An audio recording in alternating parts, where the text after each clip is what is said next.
joining us for the Medical Board of California quarterly board meeting. While this meeting is being conducted with participating board members and staff at the Sacramento meeting location, this meeting is being streamed interactively using WebEx to allow for remote public comment in the same manner as recent meetings. Public comments from those who wish to speak will be heard for each agenda item for individuals attending in person and remotely. To be ready for remote public comment, we ask that you please ensure your comments can be heard clearly by being connected to the audio of this meeting through the proper method. If you're having difficulty hearing the audio of this meeting, it could be because the device you're connecting with has bandwidth limitations. If you do have difficulty hearing the audio of this meeting using your device, please click the ellipsis button at the bottom of the WebEx application or the audio and video menu item at the top of the WebEx application, and then select Switch Audio. You will see an option to call in and will be provided with a telephone number, access code, and attendee ID that can be used to connect to your device's audio and connect the phone to the name you joined the meeting with. By using this method, if you're having audio problems with your device, this will still allow you to participate and hear the audio of the board meeting. Please see the View Additional Meeting Information link on the first page of the meeting agenda for more information on connecting to the meeting and accessing meeting materials. Thank you, President Lawson. You can now start the meeting. Good morning, and thank you, Sean. I would like to ask all board members to please turn our mobile devices silent. For members of the public, you may notice that board members are accessing their laptops, phones, or other devices during the meeting. They are using their devices to access board meeting materials that are in electronic format. If you are a member of the media and require assistance or information, please see Ali Shembra. And Ali, please identify yourself. Thank you. This is an official business meeting of the Medical Board of California, and disruptions of the board's business will not be tolerated. Government Code Section 11126.5 allows the board to remove people who willfully interrupt a meeting and to clear the room if order cannot be restored by removing or muting the disruptive people. We do have a designated time on the agenda for public comment on items not on the agenda, and we will ask for public comment on all agenda items. The board welcomes public comments on any item on the agenda, and it is the board's intent to ask for public comments prior to the board taking action on any agenda item.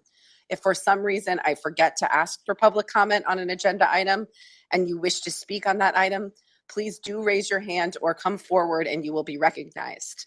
As Sean noted, this meeting is also being streamed via WebEx.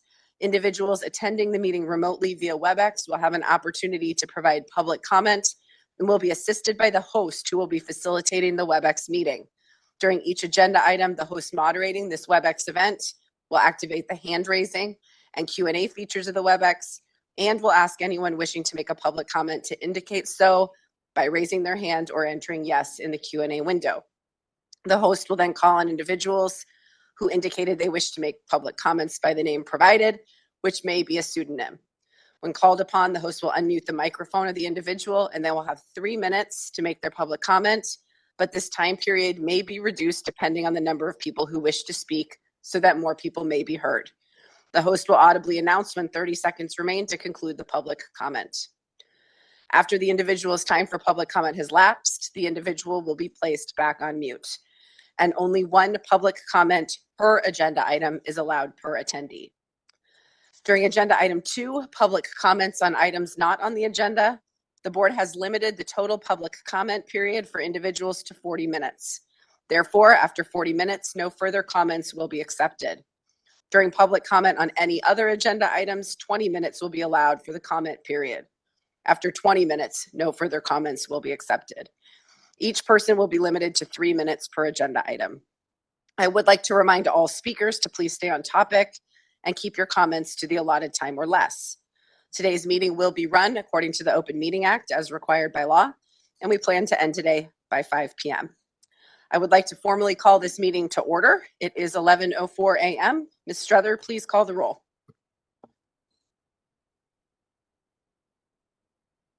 Dr. Ayala Rodriguez. Here. Dr. Bulat. Here. Ms. Chung. Dr. Helzer. Here. Ms. Mitchell. Dr. Mahmood. Dr. Thorpe. Here. Ms. Torres. Present. Dr. Sai. Here. Mr. Watkins. Yeah. Dr. Yip. Here. And Ms. Lawson. Here. Thank you. A quorum is present. Excuse me. I would like to remind the members again that we will be taking a roll call vote on all action items. We are now moving to agenda item 2, public comment on items not on the agenda. Sorry, I need to turn my page. Before I ask for public comments, I would ask individuals making comments to not discuss any pending complaints, pending licensing applications, or pending disciplinary actions that may come before the board for a decision. Such discussions are considered ex parte communications, as they could provide information to members that is outside of the record in violation of the Administrative Procedure Act. Therefore, such discussions could create a conflict and could lead to a board decision being challenged in Superior Court. The board can receive comments regarding the board's processes in general, but it cannot receive comments on specific case circumstances where the decision is still pending. In addition, the board would like the public to address the board as a whole and not individual members. And again, please be aware that public comment during this agenda item should provide information to the board members and is not a discussion between the board members and the public. The only action board members can take is to listen to comments and decide whether they want a future agenda item on the topic. No other action can be taken on the item at this meeting. Though this may seem at times like the board members are not being responsive, following these guidelines is critical to ensure the rules of the Open Meeting Act are followed and to avoid compromising the speaker's goals or the board's mission. If you want to comment on an agenda item, please do wait till we get to that agenda item. Comments at this time are only for items that are not on the agenda. Please do limit your comments to 3 minutes. Are there any comments from those present in the hearing room?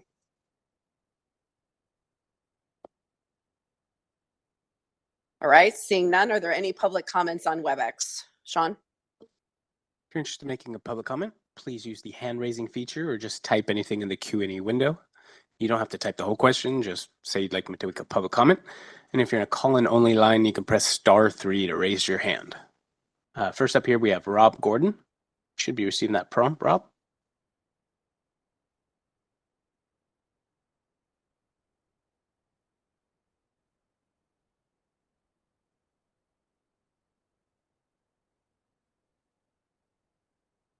Okay, Rob, we're going to switch on here to Monty Goddard. I'll come back to you. Monty, you should be receiving that prompt. My name is Monty Goddard. I'm a 45-year licensed California civil engineer. I advocate for my wife, who has been an intractable pain patient for 2.5 decades. My public comment this morning is related to the ongoing pharmacy shortages of controlled substances, which Dr. Thorpe mentioned during the future agenda items at the close of your last meeting. Dr. Thorpe urged the medical board to team up with the pharmacy board to address this crisis. I provided a very similar comment to the Board of Pharmacy at their full board meeting last month. This is a very real crisis which has been made much worse by the state attorney general's nationwide opioid settlement with the 3 major distributors of controlled substances. Specifically, this settlement's injunctive relief, otherwise known as the injunction. This is a topic which cannot be adequately addressed in 3 minutes. I therefore provided written comment. I've been assured it was distributed to each of you earlier this week. My written comment provided relevant information, including a copy of what is truly a smoking gun, May 10th, 2024 letter. This letter was from the American Medical Association, the American Pharmacists Association, the American Society of Health System Pharmacists, and the American Society of Addiction Medicine, and was addressed to the DEA, HHS, the White House Office of National Drug Control Policy, and SAMHSA, requesting relief from this latest harm to patients. This letter, which by the way should have also been sent to the state AGs, focused on buprenorphine products. However, the supply chain harm highlighted therein is true for all controlled substances. I'd like to share some snippets of the statements of fact in this letter. We have received multiple reports from physicians and pharmacy colleagues that distributors are delaying or suspending orders because of the National Opioid Settlement Agreement. Pharmacies have not increased orders because of fears by distributors and pharmacies of exceeding thresholds, which would trigger suspicious order reports and subject the pharmacy and distributor to increased DEA scrutiny. As a result of the scrutiny and subsequent challenges with pharmacies obtaining sufficient stock, patients continue to face delays and denials, frustrating the nation's pharmacists and 30 physicians. seconds remaining. End quote. I must add, while the nation's pharmacists and physicians are being frustrated, patients are being harmed. Please do as Dr. Thorpe suggested, get with the pharmacy board.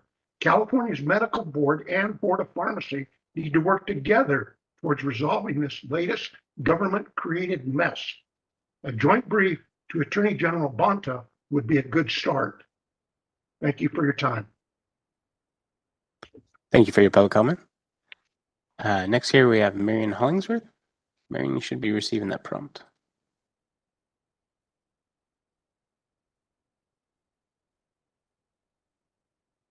Morning, Marion. Your line's open. Hey, can you hear me now? Hey, if you could come a little closer. Hey, can you hear me now? Is that Still better? sound pretty distant. Should I go ahead? There you go. I can speak Thank you. louder. Okay. Good morning. My name is Marion Hollingsworth, patient safety advocate. I would like to request an agenda item to explain why there has been such a dramatic change in transparency when it comes to releasing new disciplinary actions. The board used to release emails of actions at least 3 to 4 times a month. However, around a year ago, this practice was stopped. These emails are now few and far between and are now usually just sent out during the week of the quarterly meetings. I got one at 10:18 last night and another at 8:23 this morning, for example. These were the first actions that the board had sent out since the last quarterly meeting in May. These were all older actions given last May, 5 months ago. My question is, why wait so long? Why are you deliberately holding back this information? Why keep consumers and even reporters in the dark regarding potentially dangerous doctors? We consumers have the right to know which doctors are in trouble with the board so we can make fully informed decisions about our own health care. To deny us this knowledge is tantamount to protecting doctors, to shield their reputations over our right to know and to protect our own safety. This is a direct violation of your own mission statement, which is to protect consumers. Also, in a related concern, I'd like to congratulate the new members of the board and remind you all that these new people need to be adequately trained before they start deciding on doctor disciplines. The reasons I make this recommendation is because during yesterday's panel A meeting, a new board member actually suggested an alternative discipline. She asked whether the doctor could have a, quote, retroactive probation, given the time lapse since this doctor's DUI in 2020. Basically asking for a time served decision when no time had been served. This should be done by the doctor's lawyer, not a board member. By the way, this doctor's blood alcohol content at the CUI arrest was a whopping 0.197, 2.5 times the legal limit, and she had hit another car. And all the time I have been following this board, I have never heard of any discipline involving retroactive probation. It was alarming that this new member was already thinking of ways to advocate for a doctor instead of being concerned that this doctor could still pose a threat. For example, the doctor claimed she had not had a drink since the DUI, but that could not be verified since she's never been required to submit to biotesting. I urge this 30 doctor seconds to put remaining. I urge this board to put patient safety before the concerns of doctor reputations. Please have an agenda item at the next meeting to explain the board's lack of timely release of disciplinary actions and to make sure all new members are adequately trained before they are allowed to decide on any disciplines. Thank you. Thank you for your public comment. Next up here, we're going back to Rob Gordon. Rob? If anyone else would like to make a public comment, you can use the hand raising function or type anything in that Q&A window. A new call-in user there. If you don't have a computer in front of you, just press *3 to toggle raising your hand. Rob, You please. able to hear me? We can, Rob. Please go ahead. Oh, okay, thank you. I'm enormously disappointed. I'm enormously disappointed my camera didn't work because I've been really working on this issue for years. I am getting a little bit of echo here. I don't know if that's also affecting you. Anyway, I hardly know where to start. But 4 years ago or 6 years ago, I was correctly diagnosed and successfully treated for ADHD by Dr. Edward Urbe, who was a staff psychiatrist at Family Healthcare Centers of San Diego. It was truly the miracle of my life, which got better in every way. I'm now 70 years old. I was 64 at the time. It was a miracle of my life, which got better in every way. work, business, relationships, personal organization, everything. I made a video. I tried to get it to you guys. I sent it last night. I've actually made a couple of them. That man, as you should know, is now being charged with gross negligence by the Attorney General of California. Technically the Deputy Attorney General. I have been in contact with Sorry, them. this sounds like it's involving a pending case, so we can't have the details. Okay, I wanted to praise him. He is. I won't give you details then. I would encourage you to to try to watch the video. It is overly long, but let me say this on a policy related thing then. This has been one of the most horrible things that's happened in my life. And I attended your other meeting the other day where they were talking about your medical experts or whatever. I never got a call in the 4 years now. I have been working to try to resolve this issue to prove my innocence, because the charges, well, they're not against me. I'm not even a party to what's going on. But I'm being diagnosed and re-diagnosed with things.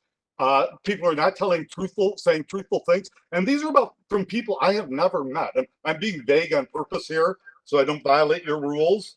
Talking from a policy standpoint, you're talking about your experts, not even a call except to dig up dirt 3 years later to dig up dirt on one of the 30 individuals seconds remaining. who was a wonderful man, honest to a fault. Again, I'm trying to be vague.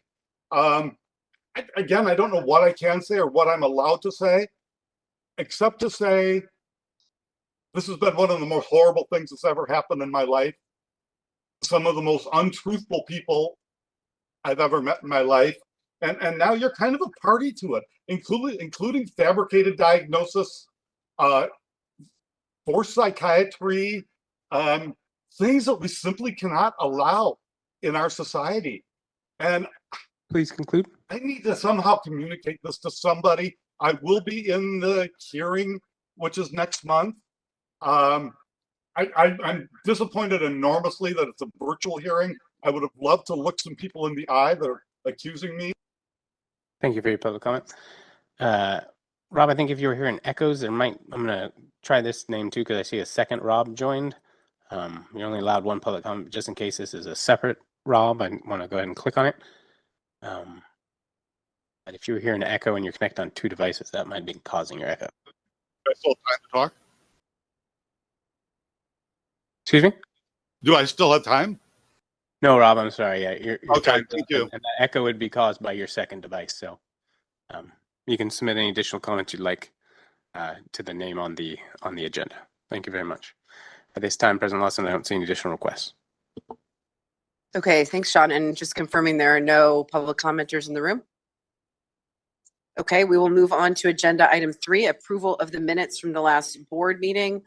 Just a reminder, the minutes are a summary and a record of the votes, but the full recorded meeting is posted on the board's website.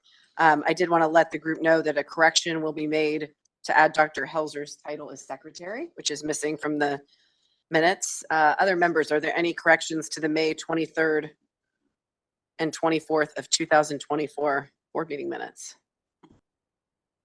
Madam Chair. Yes, Dr. This Sorb. is- Just a point of order. Not uncommonly, an action like to accept the minutes and a second kind of puts the minutes on the table for discussion, and then they can be amended however it wants. And in that spirit, I would like to make a motion to accept the minutes. Second. Okay. Are there any corrections anybody wants to propose? It says submitted. Right, are there any comments? It's like my microphone. Now it's back. Are there any comments from the public present in the hearing room? That's bleeding. It's not working.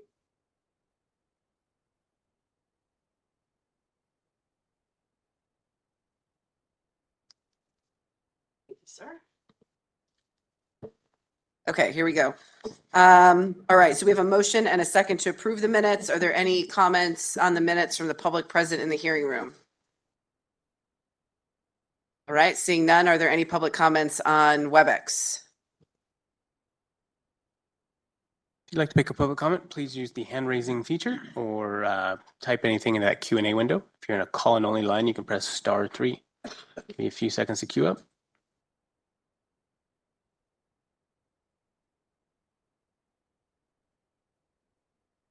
This time I'm not seeing any requests. Okay, we'll bring it back to the board. Assuming no one's come up with any changes to the minutes. Ms. Strother, would you please call the roll? Dr. Ayala Rodriguez, I abstain since this is my first meeting. Dr. Bolat, Yes. Ms. Chung,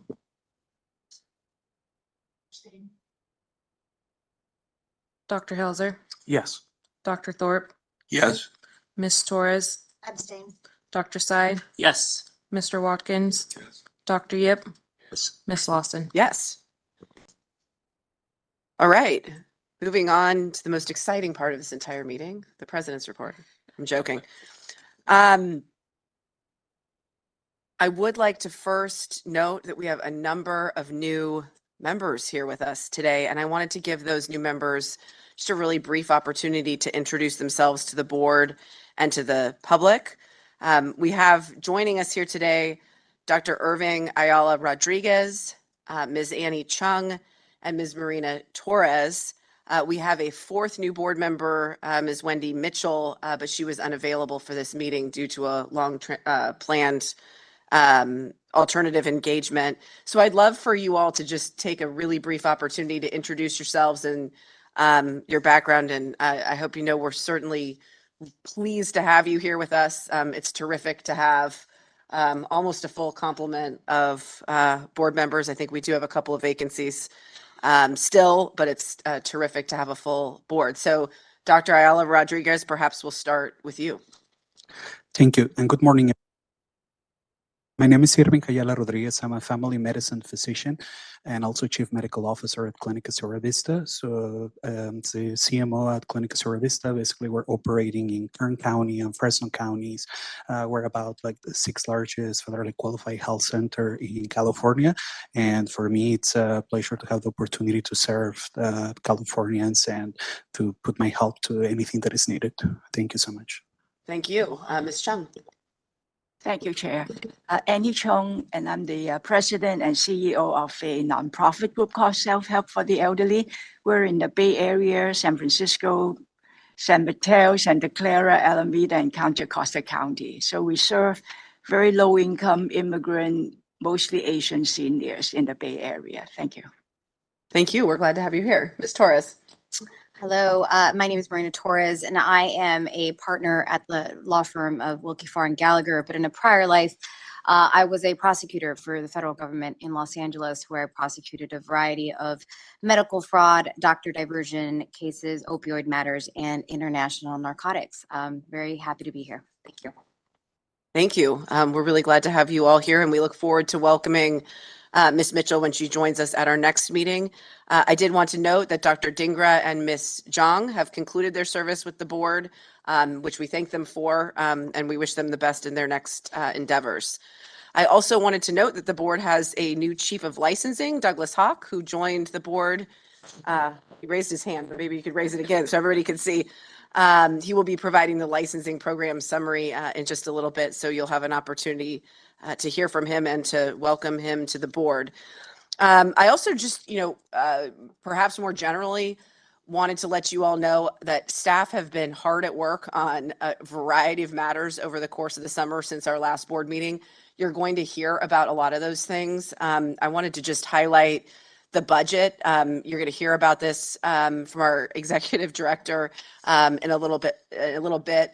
But the budget has resulted in really an all hands on deck needed approach, meaning the state budget has resulted in this all hands on deck approach from literally every department at the Medical Board of California to figure out how to reduce positions. So I know, Reggie, you're going to get into that in detail, but that level of effort and work isn't something that's anticipated, right? It's, above and beyond the regular call of duty, so to speak. And they're trying to anticipate how we're going to operate with a reduced number of positions going forward. So keep that in mind as you think about your comments and questions. We also had a question that came in before the board meeting from one of the members I wanted to address. It was about the Physician Health and Wellness Program. If you recall, at our last board meeting, the board provided direction to staff to come back with an updated legislative approach for the Physician Health and Wellness Program. We anticipate that that will come back to the board. I think it's at our November meeting, might be in December, November meeting for comment and for further direction. So we're going to be working on that between now and then. If you are particularly interested in this topic and you want to be a part of those conversations, I'm going to be appointing a task force to spend some time working on these things and providing staff our input so that we come back to the board in November. We've got the best possible, product, if you will, to advance at that time. So let me know offline, just send me an email if that's something you're really interested in digging in and rolling up your sleeves and working on. And I think that's it. Are there any questions or comments from the members about the president's report? All right. Are there any comments from the public in the hearing room? Sean, how about on WebEx? If you'd like to make a public comment about the president's report, you can use the hand raising feature or the Q&A window. If you're on a call-in only line, please press *3. First up here, we have Michelle Montserrat Ramos. Michelle, you should be receiving that prompt.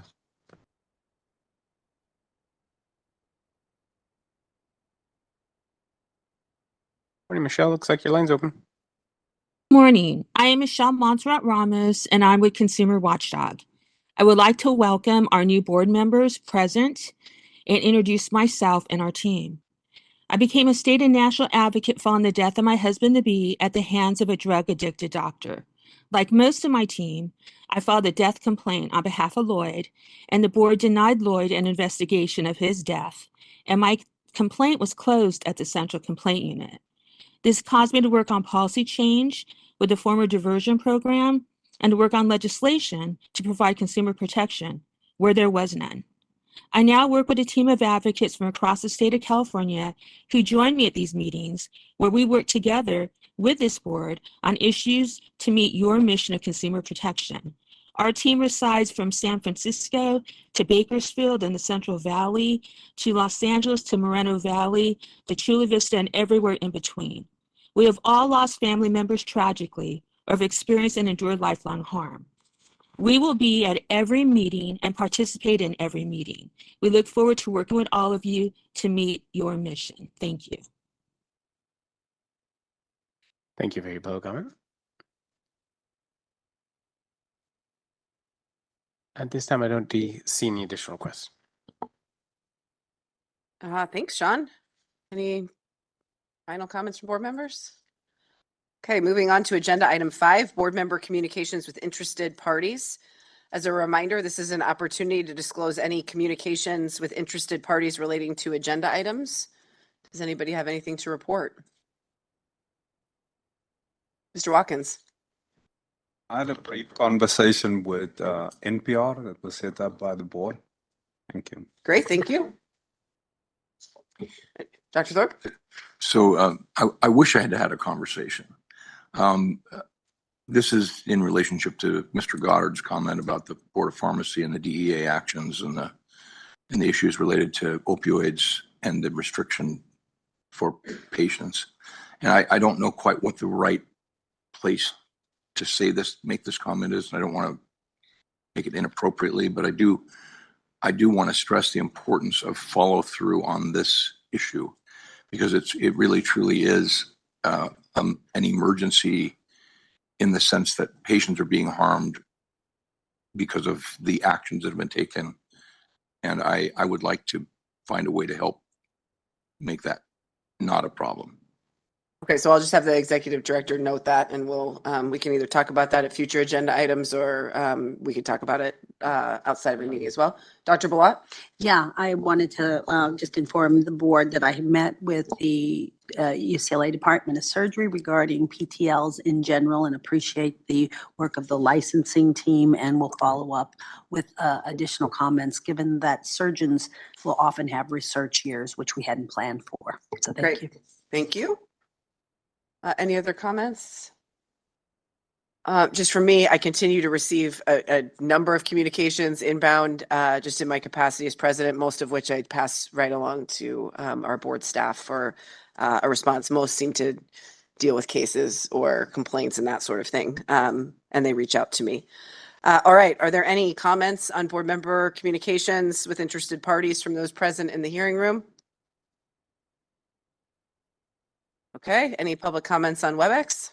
If you'd like to make a public comment on the board member communications, please use the hand raising feature or type something in the Q&A window. If you're on a call and only line, you can press *3. Give you a few seconds to queue up.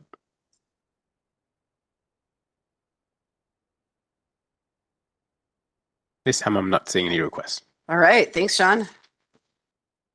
Okay, we are moving along quickly. Agenda item 6, executive management reports. And we are planning to take all questions and comments after the conclusion of all the reports. But if there's something urgent that you need to ask, let me know. But otherwise, we'll do it that way. Executive Director Varghese, I will turn it over to you. Thank you, Madam President. We're going to start with the information technology update, and that'll be provided by Sean Eichelhardt. Great. Thank you, Reggie. Thank you for having me today, board members. Just quick run through of the projects that we've been doing recently. Our iOS refresh is on track to still launch by the end of the year. Probably the most interesting thing here is the complaint tracking system update. The documents have been submitted, and working with the CIO of the Department of Consumer Affairs and Business and Consumer Services Housing Agency. Got initial approval that they will use their delegated authority to approve that project, meaning that we should not have to use any CDT project management, hire any new staff for project management purposes or anything like that. There's a 30-day waiting period while the department and the agency both sign off on the documents related to that project. So we expect on the document, the official start day is listed as October 1st of 2024. That should put by our November meeting, we should have at least an initial project plan with some schedules, Gantt burn down charts, stuff like that, to start presenting here in these updates for you guys. But officially getting that underway will be nice. Our physician survey update, and keep this on the update just to keep you apprised of the percentage that we've achieved of the renewed and current physicians that have completed that survey. The prior survey, if you remember, we were around 90%.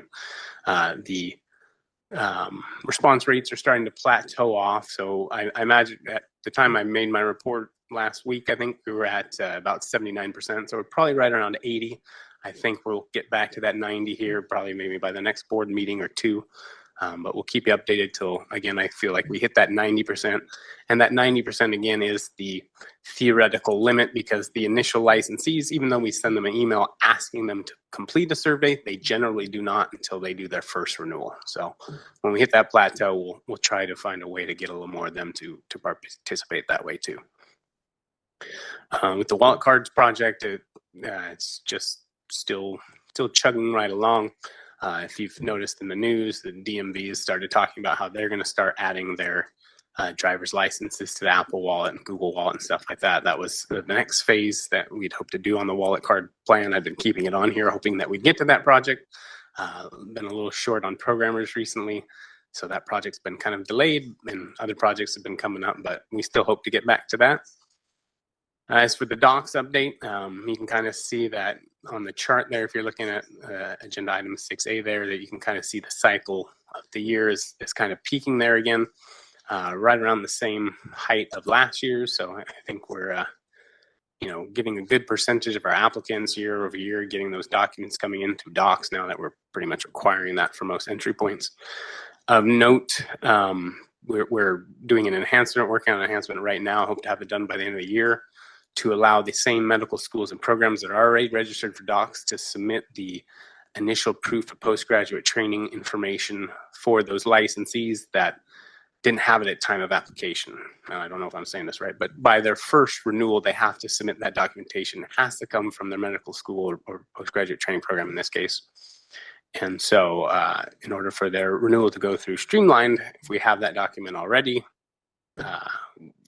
it'll go through right away. And so this gives basically the same interface for licensing staff to be able to accept those documents. I hope again to have that by the end of this year. Volunteer physician registry programs, a little lesser known application that's been on our website since around 2006, most recently revamped in 2019. It's needs a little work to bring it up to current security and look and feel standards that the state has for the website. So there's about 1,300 volunteers in our registry there. It's no scope increase on what the system does or anything like that. It's just literally cleaning it up and bringing it up to modern standards using our ideal license validation system that way they don't have to have a separate username and password if they're a member of that registry. And then for Breeze updates, in June we had a Breeze update that had some new features, but first we've been tracking here the online complaint form enhancements that we've been working with the Department of Consumer Affairs and the Breeze vendor on for quite some time on here. That's been moving now. They've been working on those enhancements and they expect the code for that to drop in October. That would mean that the new functionality that we've requested is available for us to use in the system and to begin to be configured. And due to all the legislative changes and annual yearly changes to the Breeze system, after that October drop, there's not going to be another opportunity for us to release those changes until early next year. It's just those releases in November, December are just held for legislative changes and things like that. So our staff, after October, when the code becomes available, will be working with the Department of Consumer Affairs to configure it the way we want it. Hopefully it'll streamline our application process. Again, if you remember, the whole point of this project was to make the data entry by the online complainants, make that complaint information drop right into the back-end system for our analysts, so they don't have to spend a lot of time reformatting things and cleaning things up. It'll also streamline the complaint form for individuals submitting a complaint online to remove some unnecessary questions and some things that have been there for a long time, just clean it up in general. So we think it's going to increase the quality of the information we get on the online complaints and save us, our enforcement analysts, a lot of time in terms of setting up those complaints. And then in June 2024, just a couple little minor items of note that came out in June 2024 on Breeze. Some new functionality was enabled that will allow an applicant to submit a document after they've submitted their application. That was one of the deficiencies for several years, where if once they submitted their application, they could attach documents that one time. And they hit submit and it was over. They had to communicate with email with the analyst, and a lot of times their analyst would change through the course of their application. So this will allow them to do it through Breeze, so it gets attached right to their record and it's easily viewable by anyone working their application at that time. It's a minor thing, but it's something we've been excited about for a while. And then with that, the file attachments in Breeze were also increased. And so that is for applicants and complainants as well too. So now they can upload individual documents of 20 megabytes in size when they're either submitting their application or submitting their complaint, with a total overall limit of 200 megabytes. So it could be 10, 20 megabit files, it could be 100, or it could be 25 megabit files, anywhere there, but they will get an error over 200 megabytes still. But as modern day cameras and things like that, they'll take a picture over 5 megabytes a lot of the time, so it'll allow them to upload that information. So that concludes my information. I'll turn it over to Doug. All right, thanks, John. I think, are we turning it over to Mr. Hawk for the licensing program summary?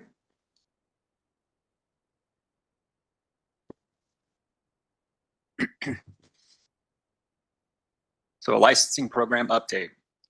In quarter 4, 23-24, the board received 3,552 initial license applications. This breaks down to 1,124 physicians and surgeons license, 629 transition applications, and 1,799 postgraduate training license.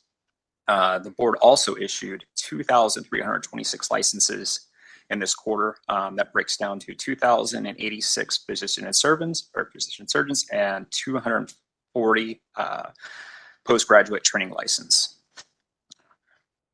The licensing program developed a new form. This is Form ILR for reporting credit of postgraduate training required for the initial renewal of a physician and surgeon's license. Credit for 36 months of the board. This form verifies credit for 36 months of board-approved postgraduate training to meet the initial renewal requirement. The licensing program also began sending CME audit letters via email instead of by physical mail, saving time and resources. Additionally, the board began accepting CME audit documents electronically, allowing licensees and registrants to send their CME certificates to the CME email inbox. Brief update on docs. As of June 30, 2024, there are 5,432 postgraduate training programs and 947 medical school users registered in docs. Webmaster update.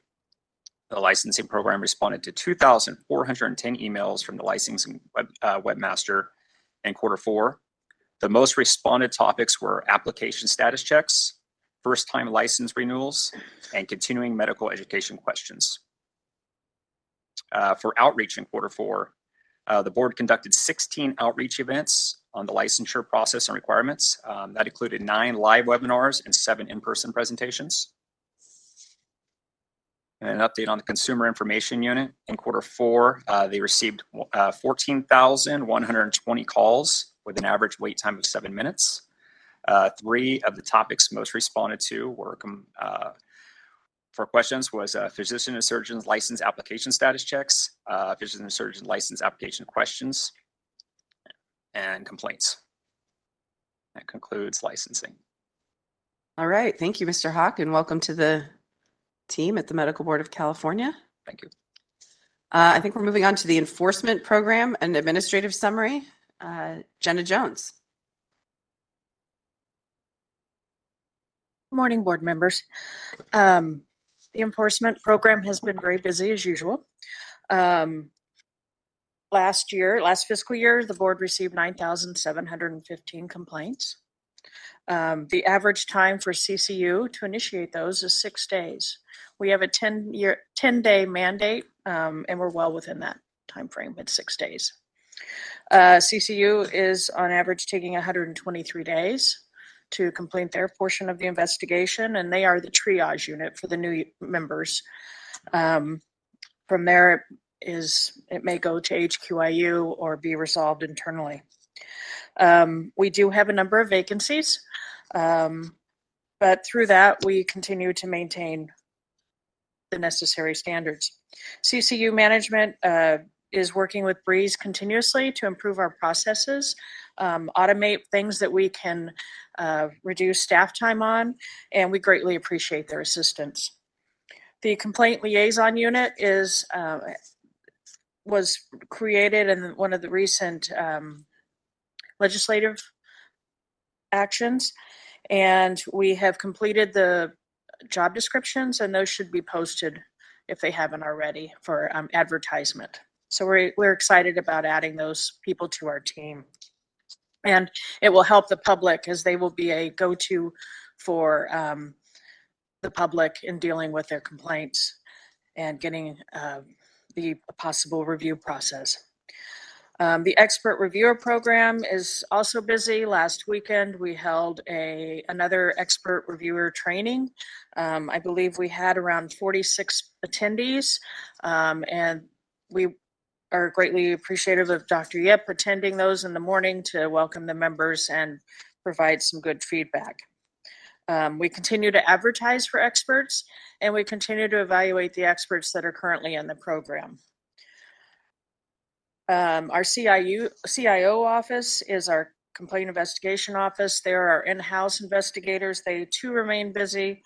They had 55 cases closed in the last quarter and a various disposition of those. It's listed in the report. If you have any questions, I'll be happy to answer them. We also have the DCU unit, Discipline Coordination Unit, and they have several vacancies, but they are working very diligently to fill those. I thank you for your time. Thank you, Ms. Jones. Now, are we going back to you? Yes, Mr. Vargas? yes, Madam President. Great. So I will be taking a little slow on the finance part of it so I can bring the new members up to speed on how the financial structure is. So please bear with me, and I will be referring to page numbers, and I'm going to start at BRD 6D1 in your notebook. So the board's communication, board staff communication, we continue to have regular communication with the board leadership, other board members when they are calling us to inquire on certain process or certain matters. We regularly communicate with the board members and board leadership. Also, we have regular communication with the Federation of State Medical Boards on various topics. And moving on to staff update, this is an important item that we always watch. About a year or 2 years ago, we were in the 20% area for our vacancy rate, but we were able to bring it down to about 12.8% when the last quarterly board meeting. But at this time, it is 17.37%. And if you're wondering why that is happening, and that is because we just gained 9 new positions through our budget authority to stand up the complaint liaison unit. So our total position authority went up. Now those 9 positions are at this point at the DCA HR for their review and approval. And as soon as we obtain that approval, we'll be recruiting for those 9 positions so we can get back down to the 12 or 11 or 10%. So we were kind of proud about our achievement until that time, which is a good problem to have. So just wanted to point that out in case you're wondering. On the budget update, so these updates are based on accounts that are closed at the end of the fiscal year, fiscal month 11, which is our fiscal year run from July to June.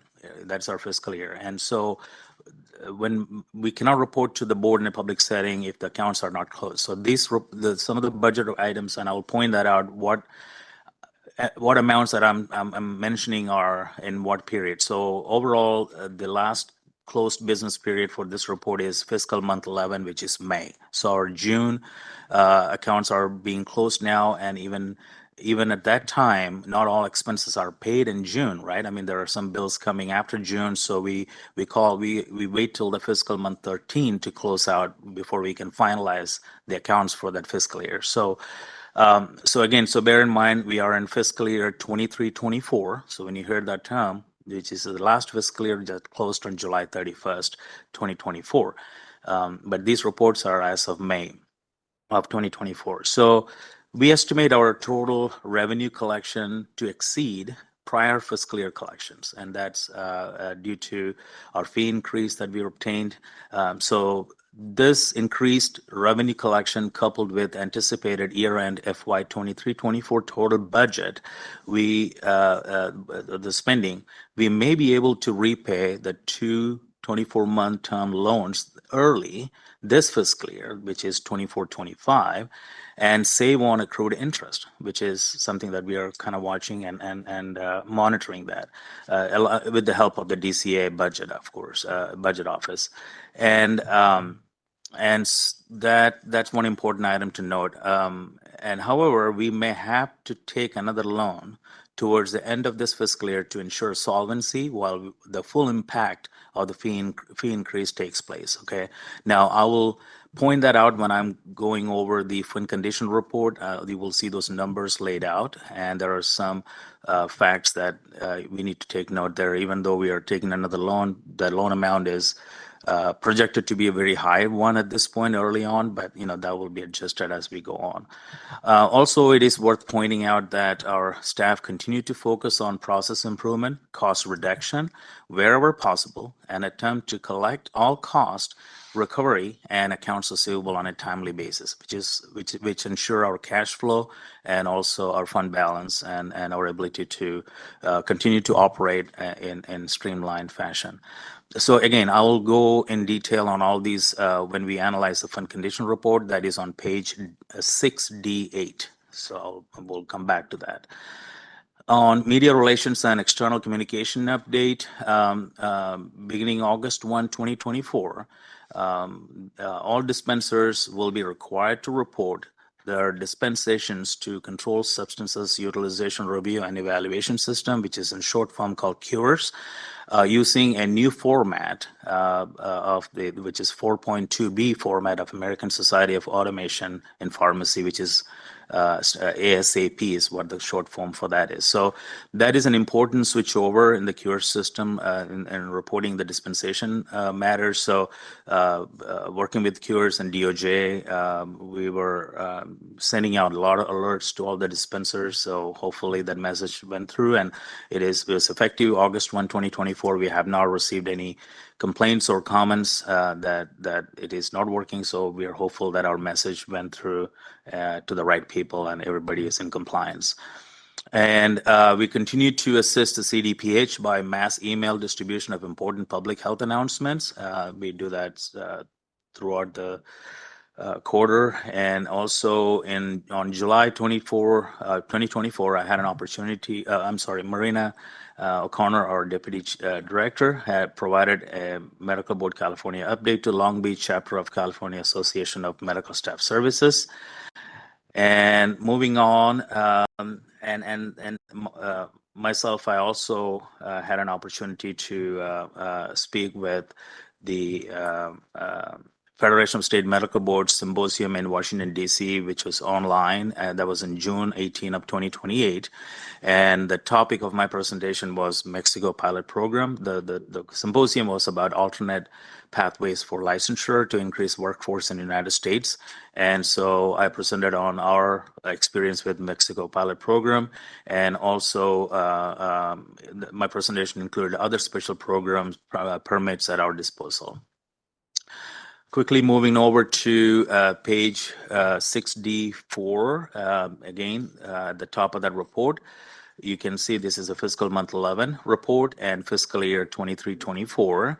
And basically, this is a report that gives you kind of a glimpse back at the last 3 fiscal years. The first column, 2021, 21-22, fiscal year 22-23, and get a little bit of a comparison as to what we budgeted this fiscal year or 23. When I said this past fiscal year 23-24, and what we project our year-end expenses are, which is the second last column to your right, and the variance or the balance is the last column there.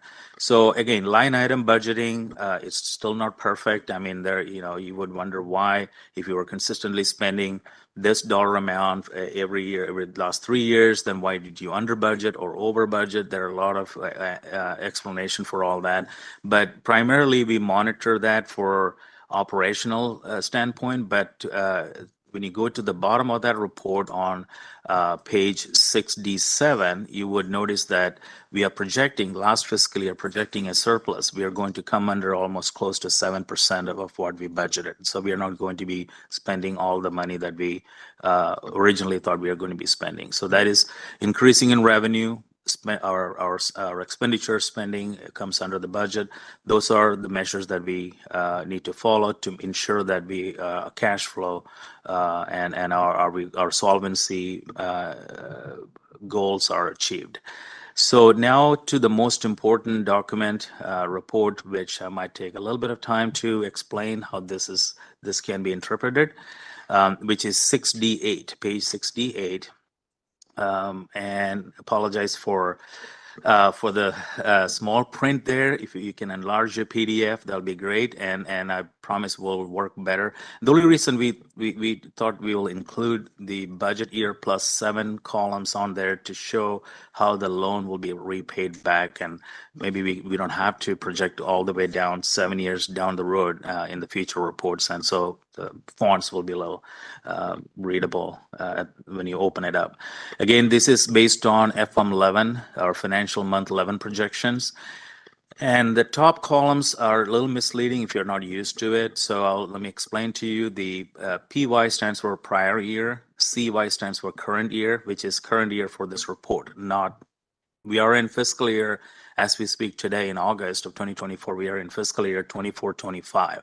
But current year for the report is 23-24, and those are the numbers we are looking at. So we started out with adjusted beginning balance of $9.13 million. And I need to point out, if you're wondering why some of this blue highlighted delinquent fees and renewal fees, and which has a note to it, it's effective 1/1/27. So for the new members, basically our last sunset, which is Senate Bill 815, was signed into the law by the governor on September 30th of 2023. As a result, the board received a fee increase that took effect January 1, 2024. So that's this year. This is the first of the two fee increases authorized by Senate Bill 815. The second increase to take effect January 1, 2027.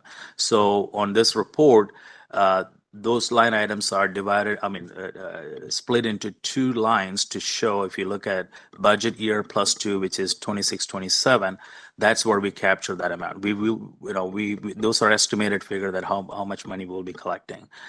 And so, again, in my earlier report, I mentioned that the total revenue, we are anticipating to close with $77.82 million in total revenue collection. And you can see that number there. And then going below where those transfers and other funds section is, if you notice that $10.573 million, that's the loan amount that the board took in 21-22. Fiscal year 21-22, and these loans are to be paid back with interest in 2 years. So we paid that back in the current year period with interest of $573. Now, also the positive figure of $6 million. This is the new loan we took in June of this year. But if you refer back to August 2023 fund condition report that I presented, we started out an estimated loan amount of $27 million. That was our estimated back then, okay? However, due to improved funding, we only needed $6 million. So that's the point I was making earlier. If you look at future projection, you will see that $27 million next fiscal, we're going to take in, but we may or may not need it. Also, as I mentioned earlier, we may be able to repay both the $8 million that we took last year and the $6 million that we took this in June. Both of those loans this year, if we have enough cash flow. So that also saves us on interest. Also draw your attention to additional loan this fiscal year, which I mentioned. We are working with DCA budget, closely monitoring our fund conditions, and we'll be adjusting the loan estimate as we get closer to the end of the fiscal year. And you can see those $8 million loan and $6 million paid back, we estimated to pay back this fiscal year, end of fiscal year, with interest there. And so we monitor this report. We get this report monthly. We work with the DCA budget and make adjustments. So our goal is to keep our Munson reserve in a positive territory, and we have reserve for economic uncertainties present to run the operations of the board. Again, this is very involved report. If you have questions after the board meeting, reach over to me, and I'll happy to go over that with you and provide any new numbers that you will request. Quickly going over to the next page, this is the Attorney General's charges broken down by month. This report is based on the June numbers, so this is fiscal month 12, as you can note at the title of the report. The first set of reports through June 30th is for their general work, and we started out with a $16.8 million budget. And Attorney General did not spend all that money. They only spent $15.89, and so we have a surplus of $980,000 in that category. The second section, which starts with July, is the fiscal month 12 for licensing related matters that Attorney General represented us. That also resulted in a surplus. They did not spend all that money. And then the final set of numbers is for midwifery program. Again, reports based on month 12 also resulted in a surplus. So, and then quickly going over to BRD-16. This is a pie chart that we started to share with the board recently to show where the money for the Attorney General is spent, right? And so in total, there are like 21 matter types the Attorney General represent us, and those are broken down there. And out of the 21, 10 major are ones on the first pie chart. 10 highest billing matters are on the first pie chart. And then on the next page, it is a representation of what that other matter is, and that's like about 7% of the total. That's where the others comes in. And then going over to BRD 6D19, this is physician surgeon cost recovery collection, FY 22-23 and FY 23-24 comparison. Now, we didn't have the cost recovery option available to us until that FY 22-23 for 6 months. That's all we had for that month. It started January of that 2023. So the purple color bar is the one that represent that fiscal year, and the gray color is the representing 23-24. And you can see definitely we are exceeding the prior year collection in that regard. So that kind of concludes my report, Madam President. Myself and my executive team is ready to answer any questions you have. Thank you. Does anybody want to kick us off with any questions? Dr. Helzer. Thank you. I have a question for Ms. Jones and Mr. Varghese. During today's public comment period, a member of the public, Ms. Hollingsworth, expressed concern about the board's workflow for notifying the public of actions taken against licensees. And she made a similar comment during our last quarterly board meeting. After our last meeting, I did sign up for our board's email lists and have been monitoring the disciplinary action spreadsheet posted on the board's website. And I agree with her that we do not update those lists very frequently. My question is, how often should we update them, and can we commit to doing so more often? Thank you. I can quickly answer that real quick. Actually, that is not true that we are not updating the list on the website. It is updated. There's a section on the website, if you type in the search disciplinary alert, there's an Excel spreadsheet that's updated on a timely basis. And right when I was hearing that public comment, I pulled it up.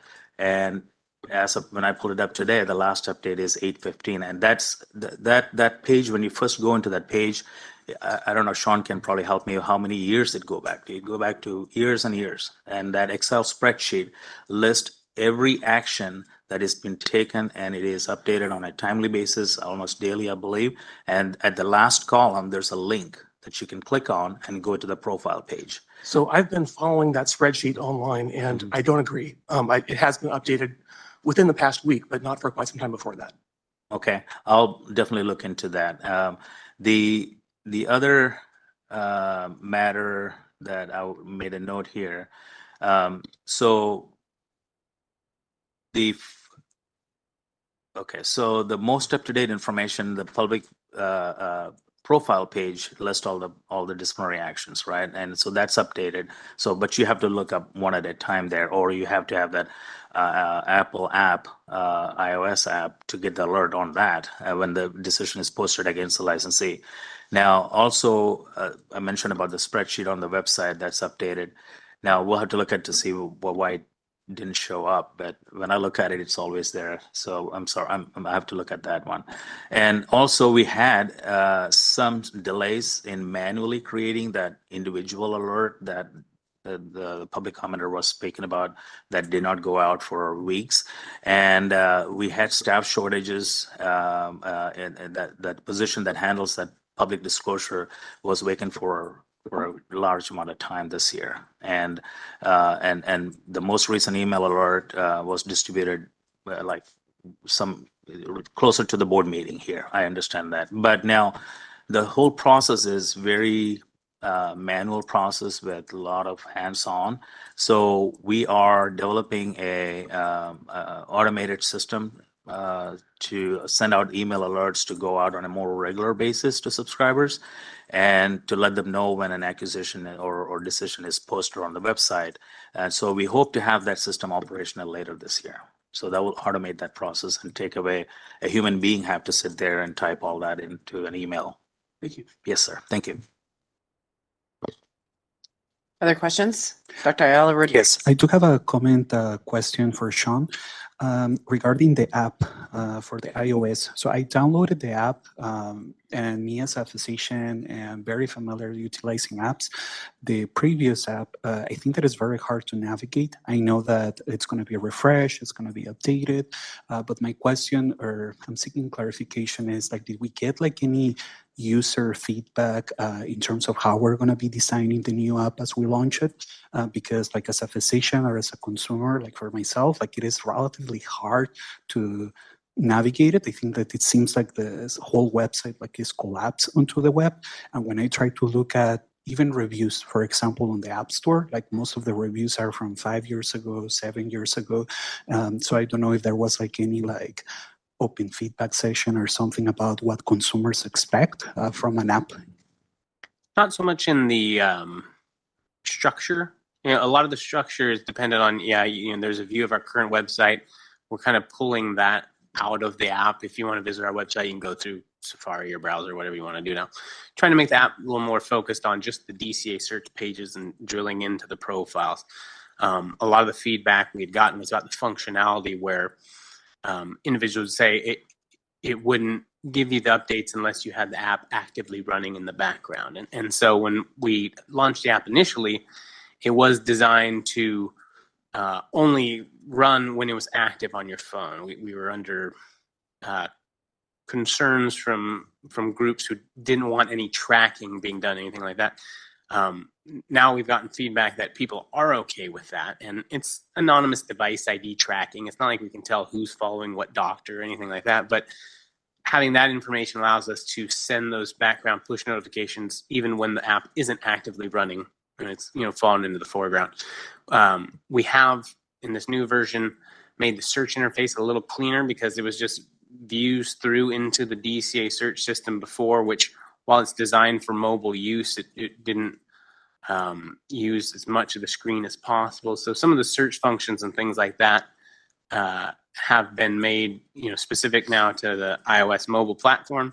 But you're still going to see the licensee's profile the same way you would see it in a browser on a computer through that DCA search interface. But if you're alluding to trying to actually navigate through our website, that was kind of like a, hey, we've got a room for a button down here. What should we put? And we put the website in there.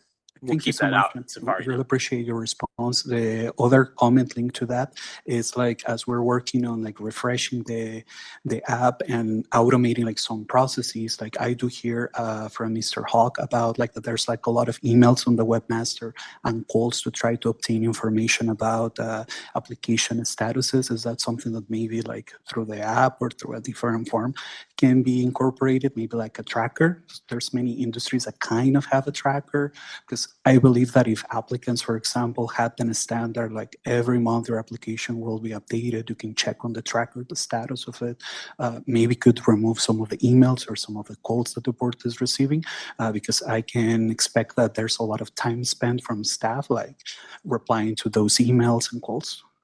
Yes, Breeze does have a built-in way for an applicant to look at the status of their application. It's limited in what it can show. Another board has done kind of a pilot project on what an enhanced application lookup could look like. It's one of the projects in our queue. Right now it's just having resources to get to it. Marina thought that, and when I hear that in the board meeting updates, that's the first thing I think of too. So we would like to develop something a little more robust that they could get a little more detail out of, and like you said, keep those call numbers down and let people see that. That's one of the goals like of the complaint tracking system as well too, is they can look at their application status, their complaint status whenever they want to, not just during our business hours, things like that. Thank you so much.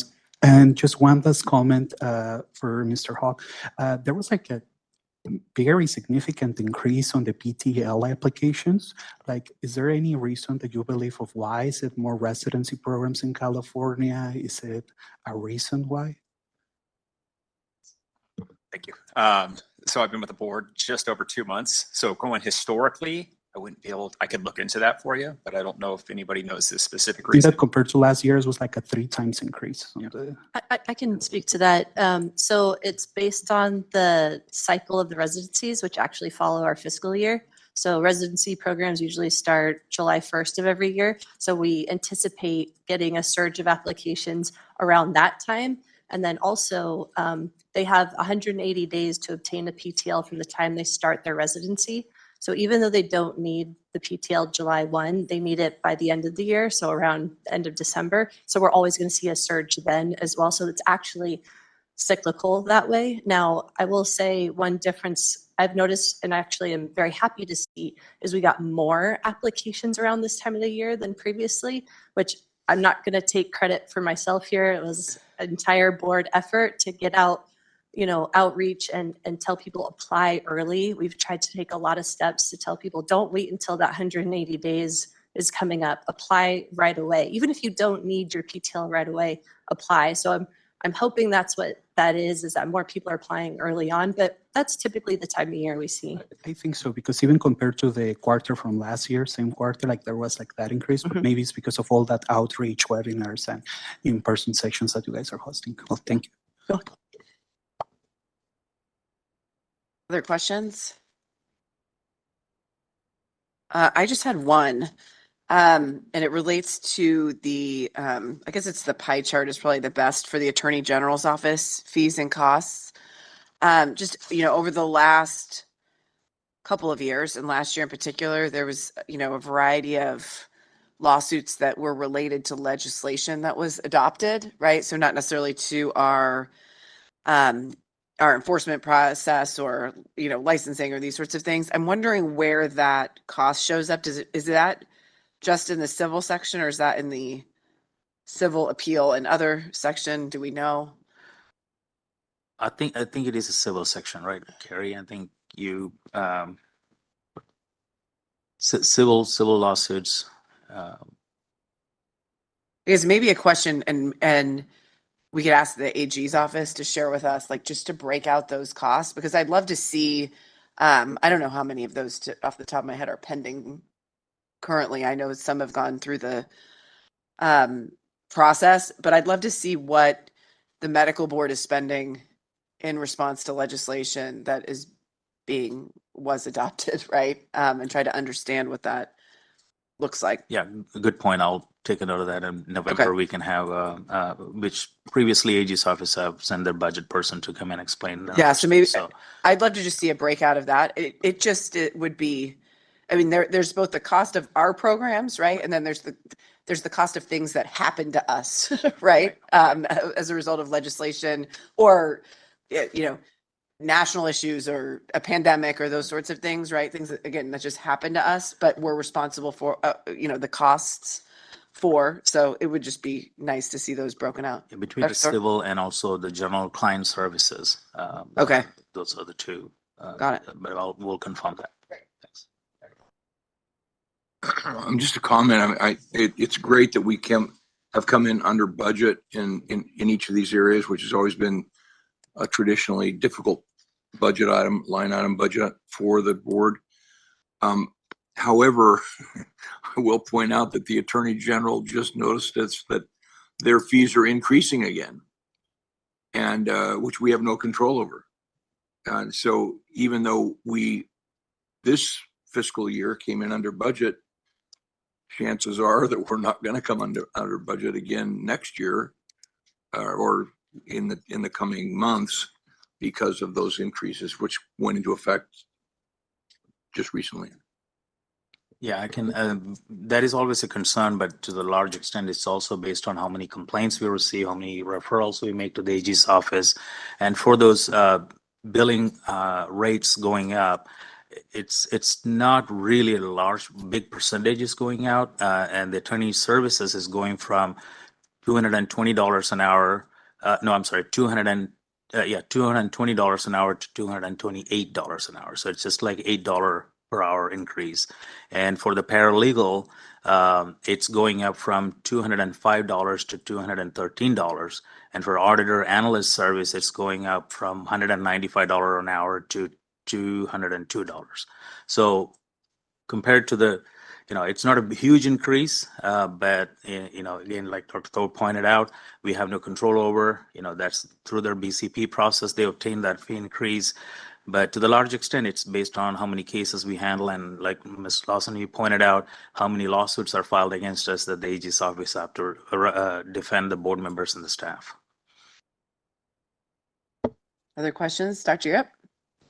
I was not going to make comment, but since you opened the door, we raised a question a few years ago about the paralegal rate. And I remember the answer at that time, the attorney rate is not that expensive. Paralegal is quite expensive. I wonder if the lawyers on the panel in the real experience at market rate. I don't think we can change anyway. I'm just curious. That's pretty expensive. The other thing is that when we read the report, there's quite a bit of redundancy and details.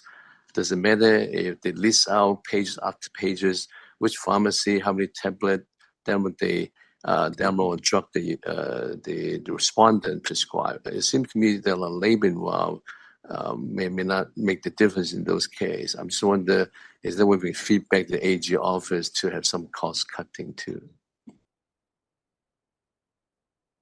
And Reggie, I just have a quick question about that. Are there any legal services that, for example, that the board can do in-house and just like leave other legal services to the attorney general? Not really. Okay. Because like in specific, like for paralegal services or any other like more just purely administrative services, for example, for the board potentially could be cheaper to handle some, I don't know, like some task maybe. Is that not a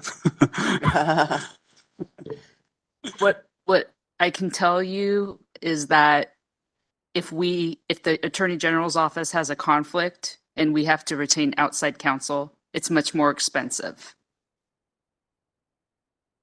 And we do some legal services in-house, so dealing with a lot of subpoenas and Public Records Act requests and things like that. But we are required by law to use the Attorney General's office if it's a matter that's going to go to court, and they're very experienced and well equipped and to handle those matters. So when we go to outside counsel, it's very challenging to find appropriate counsel, and they're a lot more expensive. Dr. Thorpe? Just a follow-up. Mr. Verghese, do we have any, so since 62% of the Attorney General's fees are essentially in accusations, and I mean, so the bulk of what they do is working as our prosecutor, right? Right. Do we have any control over the way they utilize their service? Is there any accountability on their part to tell us how much paralegal services do they use related to how much primary attorneys fees they use? Is there any way that we get any kind of feedback from them about how they use the money that they charge us? Definitely, we can look into that and try to get some breakdown. I don't know the answer to that right now.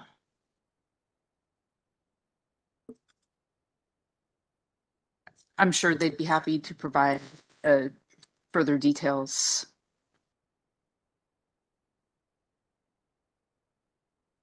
I'm trying to just understand the nature of your question more. I mean, you may have more explanation. Well, my point is that we have no control over what they charge us. We are mandated to use them as our attorney as our attorney in everything, essentially, except for when there's an individual. If I decide to use a individual attorney that I hire personally to defend myself on the board, and I choose not to use them, that's the only time we don't use them unless there's a conflict, right? So we're mandated to use them. We have no control over their fee that they charge us. I'm just wondering, is there any way that we have do they have any accountability to us to show us what I mean, I realize they give us a bill, but do we have any way do they have any accountability about making sure that they utilize the funds that we pay them in the most efficient way possible? Or we just have to say, well, you guys know what you're doing. I guess we're giving you whatever, however many $1 million it is we give them. Lots. which they're our major budget item, one of our major budget items, but there's no accountability on their part. It seems odd to me. Well, maybe I can address or offer a couple of comments from my perspective.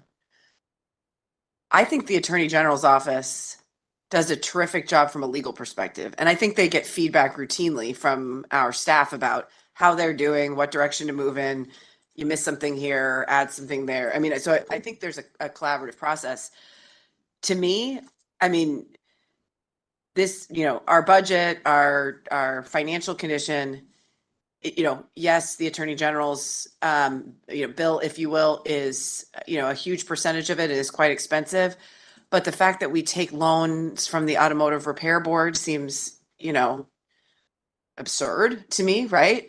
The fact that we're, a special fund agency, if you will, not a general fund agency, but we're required to cut positions just like the general fund is, seems ridiculous to me. This seems to me to be a government accounting problem, right? Because all of these things are moving around in different pieces. That's not something I think we're going to solve here. And I don't want us to focus on the really good work the AG's office does. And as someone who runs a law firm for a living, they're a bargain, right? A bargain. I mean, beyond a bargain.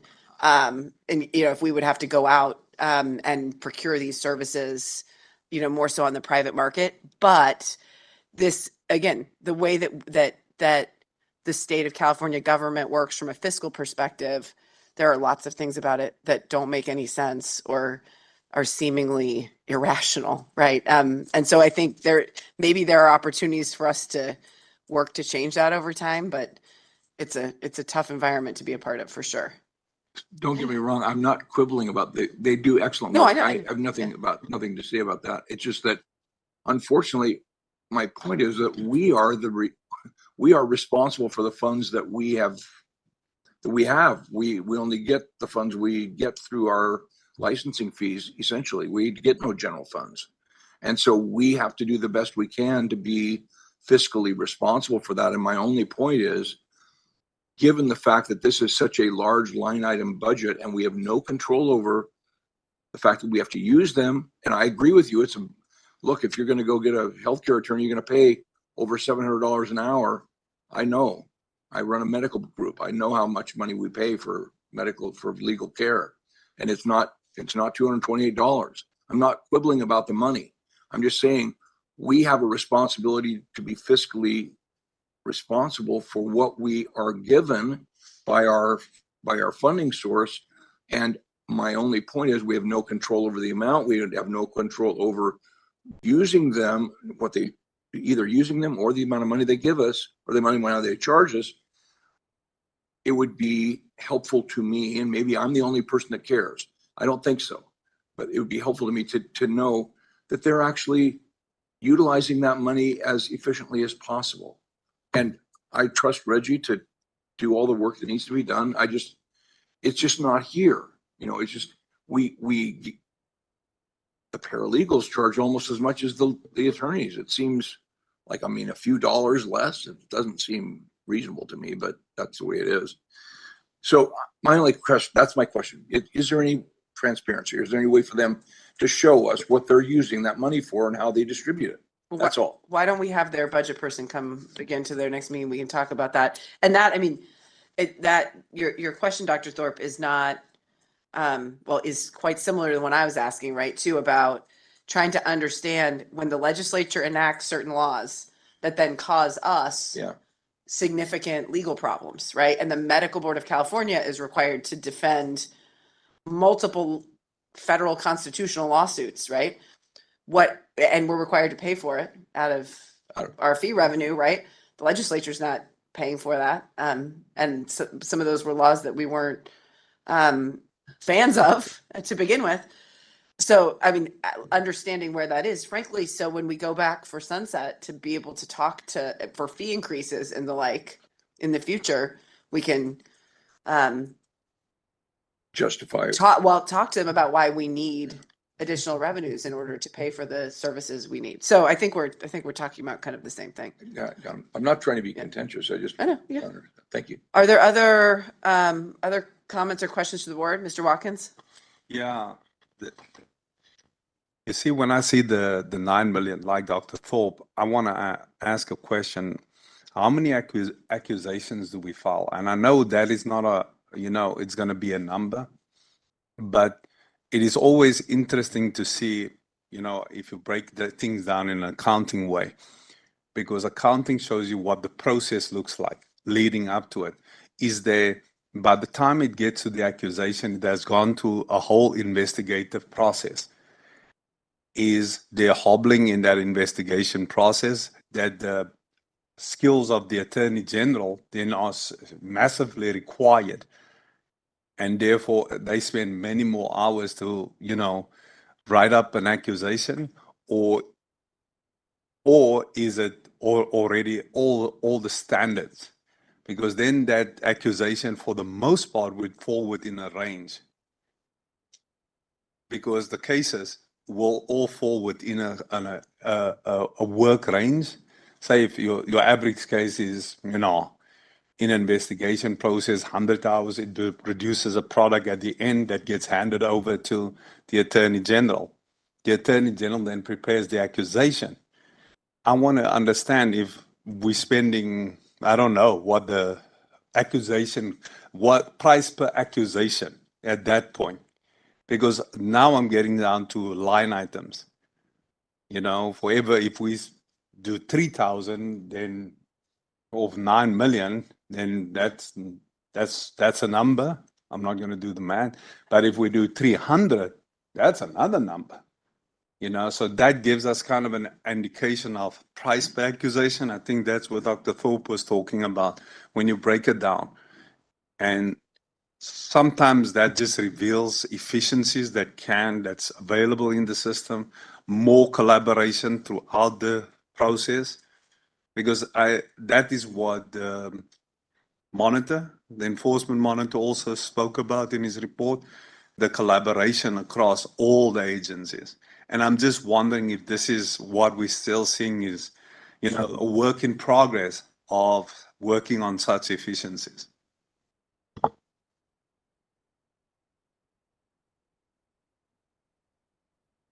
Okay, other comments from board members?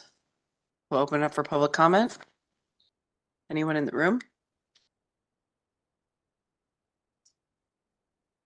All right, well, let Sean run back and open up the WebEx.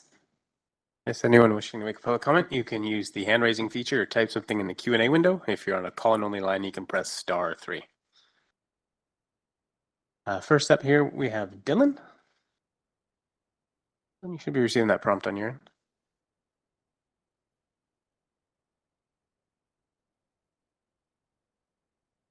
I'm Dylan Izasetha. I'm from Moreno Valley, and I'm a volunteer with Consumer Watchdog. The online complaint form redesign. We need to redesign the consumer complaint form with the goal of obtaining the information you need to move the complaint to investigation. We would appreciate seeing the form and being given the opportunity to provide input on the redesign as it is in process, because we, the public, are the people actually filling out this form. This form is not just a form to us. It is a means of hope. It is a means of obtaining justice for our family members that tragically lost their lives endlessly. The public should be allowed to submit additional attachments through the Breeze system after we submit our initial consumer complaint. This is more need for the public to submit additional information than there is for licensing applicants. If you provide that option to make the licensing application process more efficient, then you need to provide the same option also to the public. As well, my daughter died due to negligence and neglect by my OBGYN. My daughter is not the only victim of this doctor. There are other victims as well who are in the process of filing complaints. These families that have suffered in silence now have hope that there may be accountability for their lifelong harm and deaths. I watched the news reporting of the 2 doctors that have been charged with the death of Matthew Perry. I know that my fellow advocates have advocated for change for reporting key information on the physician profile. Upon reviewing the physician's profiles, the reporting of limits on practice is not adequate. Unable to prescribe controlled substances should be listed on the secondary status. In addition, once a doctor is under investigation, license under investigation should be listed on the physician's profile, especially for a patient death. Families need and deserve this information. I realize that not all investigations will go to accusation. If the investigation is closed, Then board staff removes the listing on the physician profiles just as you would for suspension. This information needs to be made available to the public, especially in the case of a patient death. Thank you so much for your time. Thank you for your public comment. Next up here, we have Michelle Montserrat Ramos. Michelle, you should be receiving that prompt.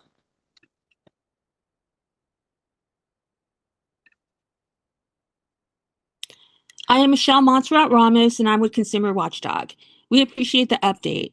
As you begin to roll out project plans and schedules, we would appreciate an update in terms of what we can expect to see in the first implementation of the tracking system, either in an interested parties meeting or some other fashion, since we recommended the project to this board and advocated for it. As you know, this project has become high profile since members of the state legislature have shown their interest in it and commended the board members for moving forward on this project. We have expressed our concern with probation monitoring in the past when we presented an issue to this board of a licensee on probation that was found to not be following his patient notification requirement. Board members asked staff for a follow-up on that issue and never received one. One of the questions we had back then and still have now is how many probation monitors does this board have? With 585 doctors on probation, we would like to see an update that informs the board and the public of how many of the licensees on probation are in compliance and not in compliance. We would like to know what issues are the reasons that led to probation and what are the issues that the board issues cease practice orders and order probation revocation. We would also like to know how many licensees have been given the patient notification as a requirement of their probation, for what reasons, and how many of these cases did not meet the probation notification requirement. With so many of your enforcement actions leaning towards probation, it is important for the board and the public to be informed with more specifics about probation monitoring. As a team, we worked very hard to get our SB 815 legislative priorities supported by this board and moved through the legislature, making sure they survived through the legislature. One thing we asked of you was to start all the documentation to implement the hiring process so you are ready to start recruitment as soon as possible. We also attend and participate in osteopathic medical board meetings and learned there that that board initiated the process and was ready to start the hiring process when they received the funding. They have already interviewed candidates and are ready to make offers. We understand that you have other positions to fill, but the clock is running and you are closing complaints every day. Many of my team's death complaints were closed and we didn't get interviewed. We fought hard for other families to have the opportunity that we did not have. If the Osteopathic Medical Board can move fast on their SB 18 physicians, then we would appreciate you to do the same. Thank you. Thank you for your public comment. Next up here, we have Christine Bildering. Christine, you should be receiving that prompt.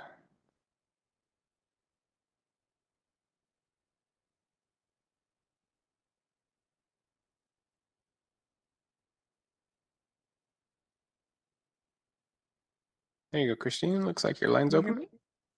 We can. Please go ahead.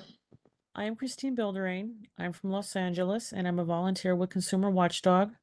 I see that you have made new transactions allowing for doctors to submit additional attachments through the BREEZE system after their initial application, yet you have not yet afforded the same opportunity to the public. Why? If you are providing this option for doctors, then you should provide the same opportunity for the public. These issues are important to me because I have yet to file the death complaint on behalf of my son. There has been investigation after investigation, and I may have additional statement of deficiencies or letters after I submit my complaint. I want to know that I will have the opportunity to submit those additional documents once I receive them. I know this has been a problem in the past with other families. Please make the updates so future families like mine will be able to provide you with all the necessary documentation once it becomes available. We understand that the Osteopathic Medical Board will be implementing committees, including a disciplined committee. This is something my fellow advocates have been asking the board to do, which is to bring back the committees, including the Enforcement Committee and the Outreach Committee. The public wants to dig deeper into how enforcement works. You want an informed complainant who can submit an effective complaint, but you have discontinued the Enforcement Committee, which gave us the information that we need in more detail. Please follow the Osteopathic Medical Board's lead and bring back the Enforcement Committee and the Outreach Committee. Thank you. Thank you for your public comment. Next up, Marion Hollingsworth should be receiving that prompt.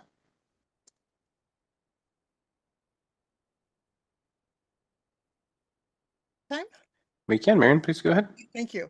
Hello, my name is Marion Hollingsworth, Patient Safety Advocate. Regarding the comment Mr. Varghese made on the spreadsheet for timely notifications and my comment earlier, the average consumer and reporter has no idea this spreadsheet is on your website and where to find it. I've been messaging a reporter during this meeting and she didn't even know the spreadsheet existed either. The board has never, mentioned it before. You have to make this information easy to find. No one is going to take the time to delve into this website. We can't read your minds. Can you please actually send out an email telling consumers and reporters precisely where to look on your website to find the spreadsheet? It should not be a protected secret. Just because you all know where to find the hidden information doesn't mean the average consumer will be able to find it or to take the time to look for something if they don't even know it's available. I resent Mr. Varghese's offhanded remark that it's simply on the website if we know where to look. And by the way, I had called the DCA earlier this year asking to where to find a link for daily updates, and they didn't know and referred me to the medical board. Your board consumer people had no idea what I was talking about. So even your own employees don't know about this spreadsheet. Please give us the information on exactly where to find it on your website. Also, I was wondering about the statistics given for the fourth quarter in enforcements and if they are actually the ones for the entire past fiscal year, such as the 9,712 complaints and the 374 disciplines levied. If so, that drops the board's discipline rate down to 3.8%, which is less than the usual 4+% this board usually has. And this is using the same math that Jenna Jones had used in the past when reporting on enforcement, by the way. Are these statistics correct? Is the board satisfied with the low percentage of complaints that culminate in disciplines? It's good that the time to complete complaints has come down somewhat, but your disciplinary percentage is concerning. Such a low discipline rate doesn't help the board's credibility with the public. So can you verify these numbers? And thank you for your time. And please tell us where to find this spreadsheet. Thank you. Thank you for your public comment. Next here we have Kim Turbin. Kim, you should be receiving that prompt.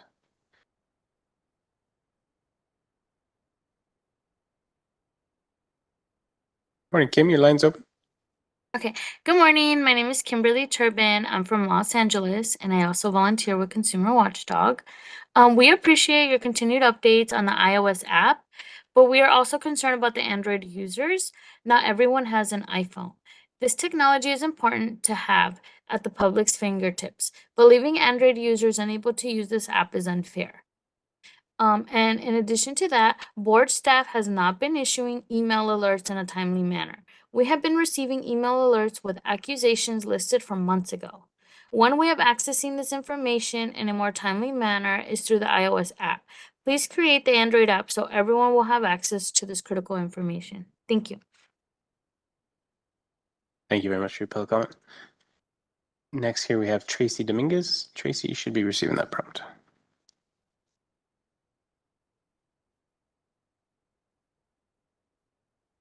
From Bakersfield, California. I am a volunteer with Consumer Watchdog. Please increase the attachment file size for complaints. We are doing our part to give you as much information as we can to support our complaints. With a limited file attachment size, we are very limited as to what we can send. We are going up and beyond to provide you all the information you need. We are working with the California Department of Public Health to investigate our complaints. And in many cases, those complaints are strong enough to help move our complaints forward. Please give us the attachment size we need. Enforcement program. As many of you know, my beautiful daughter and my beautiful grandson both died to medical negligence in Bakersfield at a Bakersfield hospital due to not just one doctor, but 3 physicians. Therefore, it left me to advocate with 2 medical boards, not just one. I am now with my fellow team members participating at the osteopathic medical board meetings as well. As some of you know, We ask the board to take care of all the documentations up front, as you would be ready to intimate hiring a process of a SB 815 position, which will cover the SB 15 legislation priorities as we move forward to obtain. I am concerned that you have not started advertising these positions yet. The Osteopathic Medical Board set up a process that already interviews candidates and are ready to make employment offers to other candidates. A required interview was not available to me and my family, but I worked hard so many it would be available to other families. As you are closing complaints every day, the longer you take to begin the hiring process, more families will lose the opportunity to have a required interview before their complaint is closed. Please start the hiring process and fill those 9 positions so we can start and require an interview before their cases and their family complaints are closed. It's much needed. Thank you very much. Thank you for your public comment. Anyone that hasn't made a public comment yet, if you'd like to make a public comment, you can use the hand raising feature or type something in the Q&A window. If you're in a call-in only line, you can press *3. Next up here, we have Monty Goddard. Monty should be receiving that request. Hello again. Just over a year ago, you published your updated opioid prescribing guidelines, which you had unanimously approved at your May 2023 board meeting. At the May meeting, many patients and advocates, residents of California from across the U.S., expressed in public and written comments their sincere thanks to the board. I felt gratitude. I felt relief. I felt hope. 1 year later, gratitude remains. I will also always be grateful to the efforts of board members, Dr. Thorpe, and at the time, Mr. Woods, and the board's prior executive director, Mr. Persipka, for conducting the interested parties meetings in which I actively participated and for the guidelines they produced. I remain grateful for the board's approval of the updated guidelines. The updated guidelines are designed in part to ameliorate the chilling effect of the board's infamous death certificate project on physicians' willingness to treat patients in pain. Although the new guidelines do provide support and guidance to physicians to prescribe in a way that is effective for their patients and the flexibility to deal with pain patients that don't fall into the normal guidelines, nothing has changed. Fear of the medical board and the DEA remains. Pharmacies, insurers, and healthcare networks remain significant obstacles to the proper treatment of pain. All sense of relief is gone. Why is this?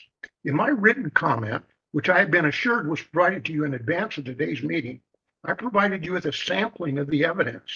An aggressive rollout of the published guidelines was recognized throughout their development as the imperative step in order to restore proper care of patients afflicted with severe chronic pain.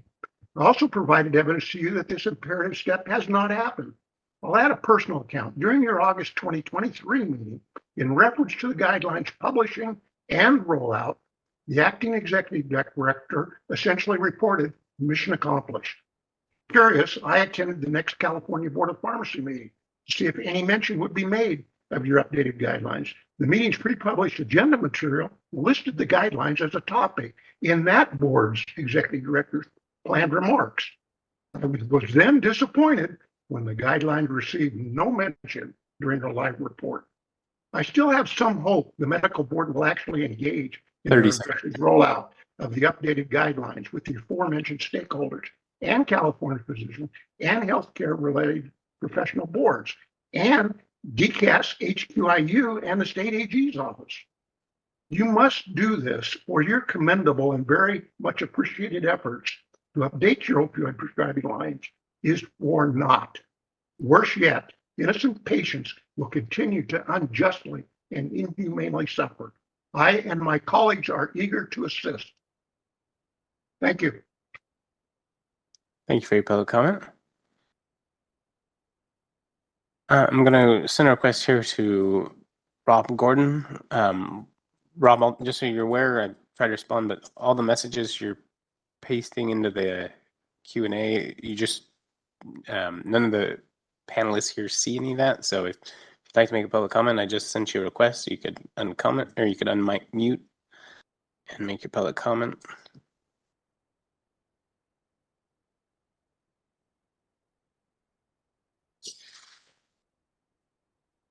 Okay, we just lost Rob. And next up here we have Kelly Garcia. Kelly, you should be receiving that request.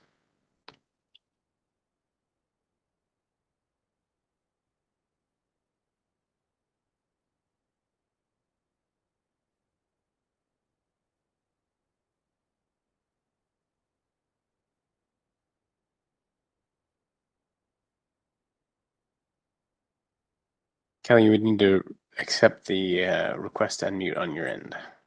If you're there.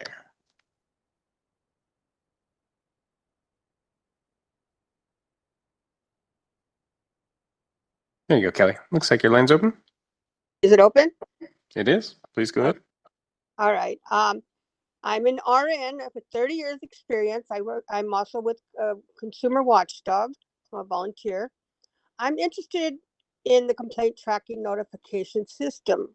I tried to wait to file the death complaint on behalf of my son until I had access to the complaint tracking notification system. But I felt I needed to feel like I made sure that I met your statute of limitations. Now, the thing is, I'm an RN and I could not file complaints on my son's death, even though it was obviously there were things done wrong. And they made me go through the chart, a 17,000 page chart. And I had to put in chronological order everything that went wrong in that hospital. And everything I found, get them a copy of the chart, get them any pictures I had, anything, before they would really even listen to me. And that took me a long time. And I'm an RN. And I'm a strong RN. I'm an RN in ER, ICU. I've been a supervisor and manager for many years. I don't see how a person that's having a problem with a hospital could ever get their complaint through to you guys. I mean, they made it so hard with me. All they kept saying is go to the AMA. They didn't talk about the DO board or any other boards because those people will be there, you know, giving them citations or whatever. I am just saying, make this more, you know, consumer friendly. We need to be able to file these complaints because without them, the doctors and nurses are losing their care for people now. They're not working as, you know, advocates for health, and they lost all their empathy already. I hate seeing it. It's just, it tears me up because I love nursing and I loved helping people. But to see what they've done and the way they got away with it and the way that's covered up, I can't watch it anymore. So I really haven't been working as a nurse anymore. But I am helping Consumer Watchdog so we could help other people get, you know, find out what to do. I barely got the notice of the DO board and of the public health department recently. And that's been almost 2 years. So please make that more friendly. I also was 30 seconds remain. I was hoping to follow up on the other complaints about doctors had about testing for drugs and all that stuff. I think they should. I did it for every job I had. It's a must. Thank you very much for listening to me, and goodbye. Thank you for your public comment. I'm going to try Rob Gordon here one more time. Rob, should be receiving that prompt. Are you able to hear me? We can, Rob. Please go ahead. You actually can hear me? We can. I thank you for calling me. I posted so much, I don't even know what to say or what the many points I've made, but I've been trying for 4 years now, every conceivable angle that you can possibly try. I guess I'll say, I guess to a lot of the consumer watchdog people out there, you're on the right track. There was a school of thought in Eastern Europe at the fall of communism. It was called parallel polis or something like that. I call it alternative parallel structures. I don't think the way the medical board is doing business is redeemable, and certainly not in my lifetime. So maybe we should do our own system, develop our own system. I wasn't going to reveal this till later, but the school of thought started happening when I was criminalized. Like, why don't we start, and I was only half joking, why don't we start a rat dog agency? They complete when somebody really does something wrong. Do you have a comment on the executive management reports? The executive man, I am giving policy comments. I have not read those reports. Is this inappropriate for me to speak? It's just this is for comments on the executive management reports. So if you can gear your comments toward that, that would be appropriate. Can I talk? Well, then as an alternative to executive management, I would recommend, especially for the consumer watchdog people, that we develop an alternative system, give people hope again, and let them post. And you know, you're talking about, you know, upload, you know, having a bigger file size to upload. I mean, we can do better than that. We can develop a system that lets people post whatever they want and upload whatever they want. Now, it probably would require a staff because you would have to verify that the people really had service from that particular doctor. But, you know, that would be an alternative approach. But again, you know, my main objective is to prove my innocence from the false charges against me. And if you're talking about executive management, I do have a lot to say. I'll give you your time back. Thank you for calling on me. Go ahead. Thank you for your public comment. This time, President Lawson, I don't see any additional requests. Thanks, Sean. One question just as a follow-up, Mr. Varghese, if you could just let us know where the process is at with the complaint liaison unit. I know you've been doing a tremendous amount of work and that it's been to DCA for approval and now it's back and we are in the hiring process, but maybe if you could just step us through what we've done over the last couple of months. So the budget authority we received, that unit needs to be up and functioning within 6 months after the budget authority and the position authority that we received. So we just couldn't do anything with the hiring. We cannot start the hiring process until the governor signs the bill, right? The budget. So that was signed, and then, but even before the governor signed the budget, we were working on the duty statements, so we don't delay the process any after that. So we were ready to get the process. I mean, we cannot submit that for a prior approval to DCA until the governor signs it, and we know that we're getting all 9 positions and what the duty statements are and what's the makeup of those 9 positions. So how many of them are analysts, how many need to be bilingual. So all that need to go into the budget, the duty statement, so we can hire the right people for the right job. And we're also working to do our due diligence and homework in finding some training for these new staff when they come on board, so they are properly trained and onboarded to conduct these tasks, which is a difficult task. This is not any other unit under the board, so we realized all that. So all that background work is done even before the governor signed the budget. As soon as the governor signed the budget and we got the position authority, those paperwork is being sent to DCA. Of course, once DCA HR gets it, you know, they have questions, so it go back and forth a lot for edits and justifications. So right now, I believe the last I checked, we completed all the questions, answered all the questions that were asked of us, and provided all the justifications to DCA. As soon as we get those position RPA or request for personal action approved back from DCA, that's the time that DCA would be posting that online, and then we will be taking applications, and hopefully we can get qualified applicants and then get ready to stand up that unit. Great. As soon as possible. And when did that budget approval or authorization get signed by the governor? When did that come through? It was May. Okay, great. Aaron, the governor signed the bill. I don't need the specific. I don't know the exact date. I think it was late June. Yeah. Okay. Great. Dr. Bullock? Just a follow-up, Mr. Varghese. one of the things we're hearing a lot, it's about the process, right? From things like uploading information to the complaint unit, to the staff.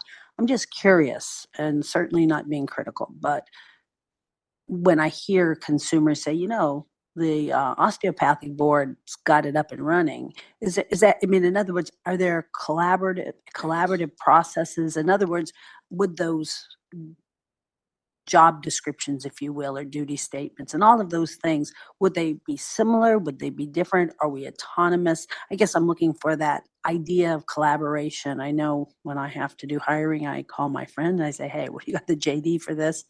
So I'm just curious, just because I know how hard everybody here at the Medical Board is working, and we have such a huge footprint with all of our physicians that are under the MD. Do we have any opportunities for collaboration? And I'm sure you may have already done that, but if you have, could you comment on that? You mean collaboration with the osteopathic board? Not on this matter, but it comes down to the volume. The volume that we have to handle. I don't know what their volume is, but our volume is much larger to allocate this such a difficult duty to our existing staff who are already burdened with trying to get their task at hand completed on time.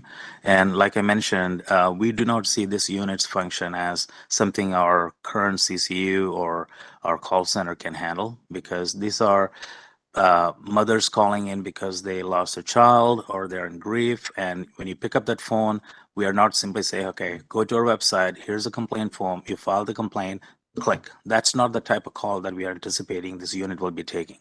So this is where the personnel that are allocated to this position need to be trained properly to get into the caller space and explain to them exactly what the process is, where the complaint, how they're going to be receiving the complaint, and once the complaint is, just explain the entire process. That will require maybe hours on the phone with the caller, right? And so they need to be trained properly. So our existing staff is not capable of doing that kind of, allocate that kind of time while they have tons of other work waiting for them. So that's why we asked the space in between when the bill is signed, when we can stand up that process. So we're very mindful of the time. We already end of 2 months into it right now, because end of July. Well, so we know that it is an urgent matter, but we will be getting there and we are on top of it. No. And last comment, I think, would be that, when one is looking at things from different lenses, and I know this from the work I do every day, and I know that a phone call isn't just simply a phone call, and there's a lot of redirecting because we have very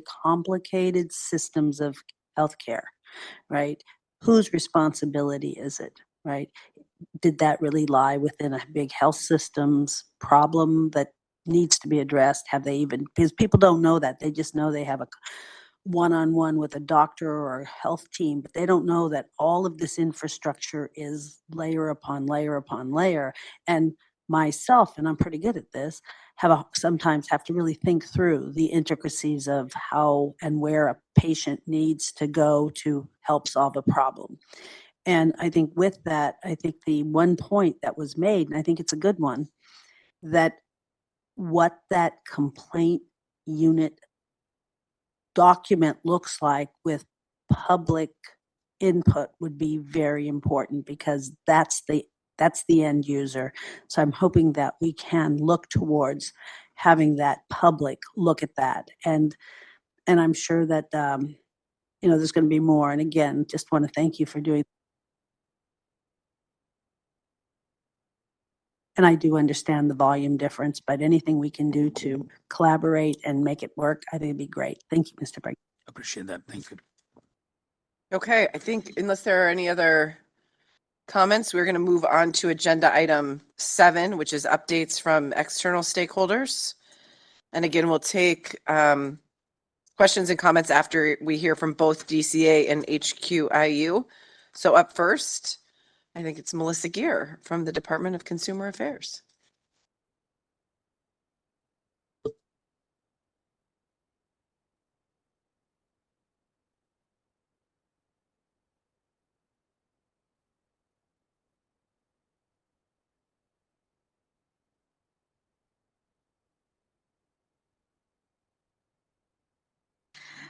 Hello, Can you hear me? I think you can hear me. Okay. Hello and good afternoon, President Lawson, Executive Director Varghese, and members of the board. I'm Melissa Gear, Deputy Director for Board and Bureau Relations, and I appreciate the opportunity to share the Department of Consumer Affairs update with you this afternoon. Before I begin my update, I would like to welcome our newest board members, Dr. Irving Ayala Rodriguez, Annie Chung, Marina Torres, and Wendy Mitchell in her absence. I appreciate your commitment to serve and protect California's consumers and look forward to working with you during the Senate confirmation process and beyond.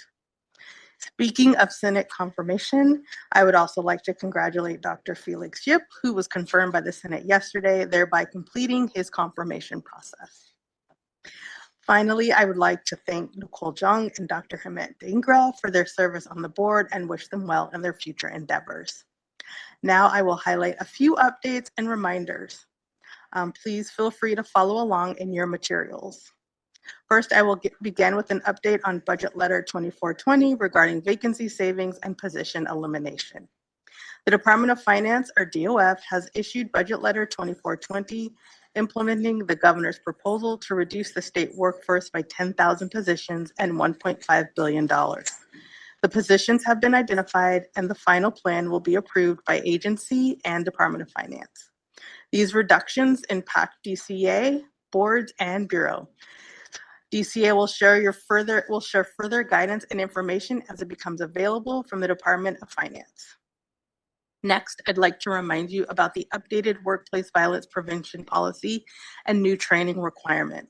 SB 553, a new law, mandates California employers to develop and implement a workplace violence prevention plan and train all employees by July 1st, 2024. DCA updated its workplace violence prevention policy and developed an annual training that is located on the learning management system. This new training is mandatory for all DCA employees, including board members, and must be completed by August 30th, 2024. If you have any questions or need assistance accessing LMS, please contact Board and Bureau Relations. Likewise, I want to remind our new board members about Board Member Orientation Training, or BMOT. Board members must complete Board Member Orientation Training, also known as BMOT, within 1 year of appointment or reappointment.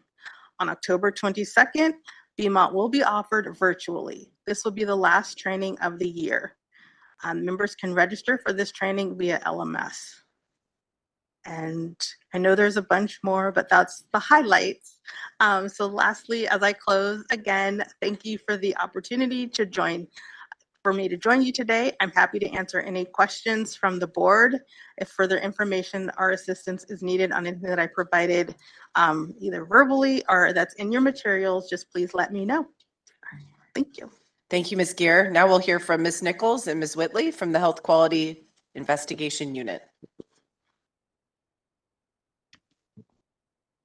Good afternoon. I am Chief Kathleen Nichols with the Division of Investigation. Also with me is Stephanie Whitley, Deputy Chief for the Division of Investigation's Health Quality Investigation Unit. It is our pleasure to provide the board an update on the Health Quality Investigation Unit, also known as HQIU. HQIU has made continued progress on the pending workload in cases over a year old, as demonstrated in our updated graphs in Board Agenda Item 7B. HQIU currently has 19 investigator vacancies, equaling a 23% vacancy rate. 5 new investigators started in July, with 2 additional candidates cleared and pending start dates. That's outstanding news. That's the equivalent of an entire field office. So we're very excited about that. There are 20 candidates in background, 7 of which are in the final psychological and medical portion of the process. We hope to have final clearances soon. In the meantime, we continue to screen new applications for each HQIU office with vacancies on a repetitive 30-day cycle, so we can quickly fill the remaining vacancies. In June 2024, members of the Health Quality Enforcement Section of the Attorney General's Office and HQIU staff met to discuss Business and Professions Code Section 2234, Subdivision G, and enforcement of the statutory requirement that physicians attend and participate in subject interviews within a 30-day time frame after scheduling. In addition, in July of 2024, HQIU medical consultants held their biannual meeting. These biannual meetings have proven to be extremely valuable for our medical consultants, allowing for collaboration on best practices, new ideas, and efficiencies.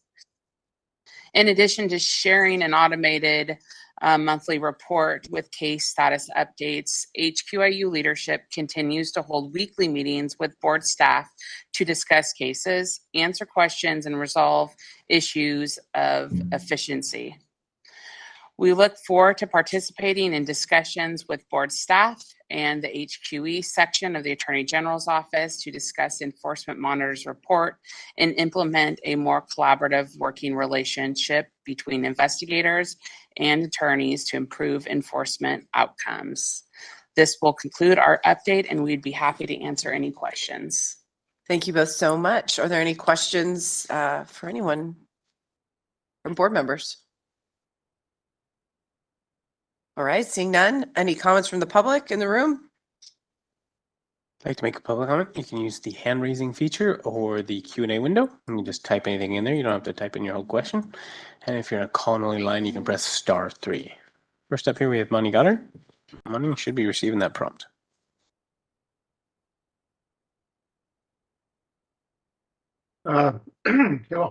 I wasn't planning on making a comment now, but something's come up over and over today. We got a whole bunch of new board members. We're hiring a bunch of new medical experts. HQIU is hiring a bunch of new staff. Got a question for the board, for everyone in the room. Is there any requirement for mandatory training for all of the above on the board's new updated opioid prescribing guidelines? I asked a similar question at a prior meeting, much more focused as to whether or not the investigators had been trained. And what the answer that I received was they've been issued a copy of the guidelines. They've been distributed to them. Now, I used to run a pretty powerful organization in the Navy. And when we had stuff that came out, especially if it was a change in policy, we didn't just distribute it or put it on a post board somewhere. We held training on it. If it was a serious enough issue, people had to acknowledge in writing that they had received that training. I see that there's a big problem with the board specific to the opioid prescribing guidelines, that kind of training is not being required and documented. Thank you. Thank you for your public comment.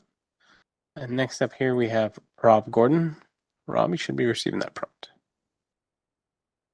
Yeah, hi. Just very quickly, the workplace restraining order was what was used against me in criminalizing my successful mental health care. It is easily manipulated. And in my case, they used attorneys, just ridiculous. It took, I did, what's it called, continuances over a series of months that somehow I was going to do some mass murder attack. And I guess I was patient or my ADHD kicked in or whatever. I just want to express, make sure you put in, when you're developing these policies, make sure you put in procedures that keep it from being manipulated, because it's very easy to manipulate. Thank you. That's all I have to say about that particular issue. Thank you for your public comment. This time I don't see any additional requests. Thanks, Sean. We'll bring it back to the board. Any comments, questions from board members? Okay, we are going to take a 10-minute quick break. I guess we'll take a 12-minute break. We'll be back at 1:20. It's 1:08. All right, we'll see you shortly.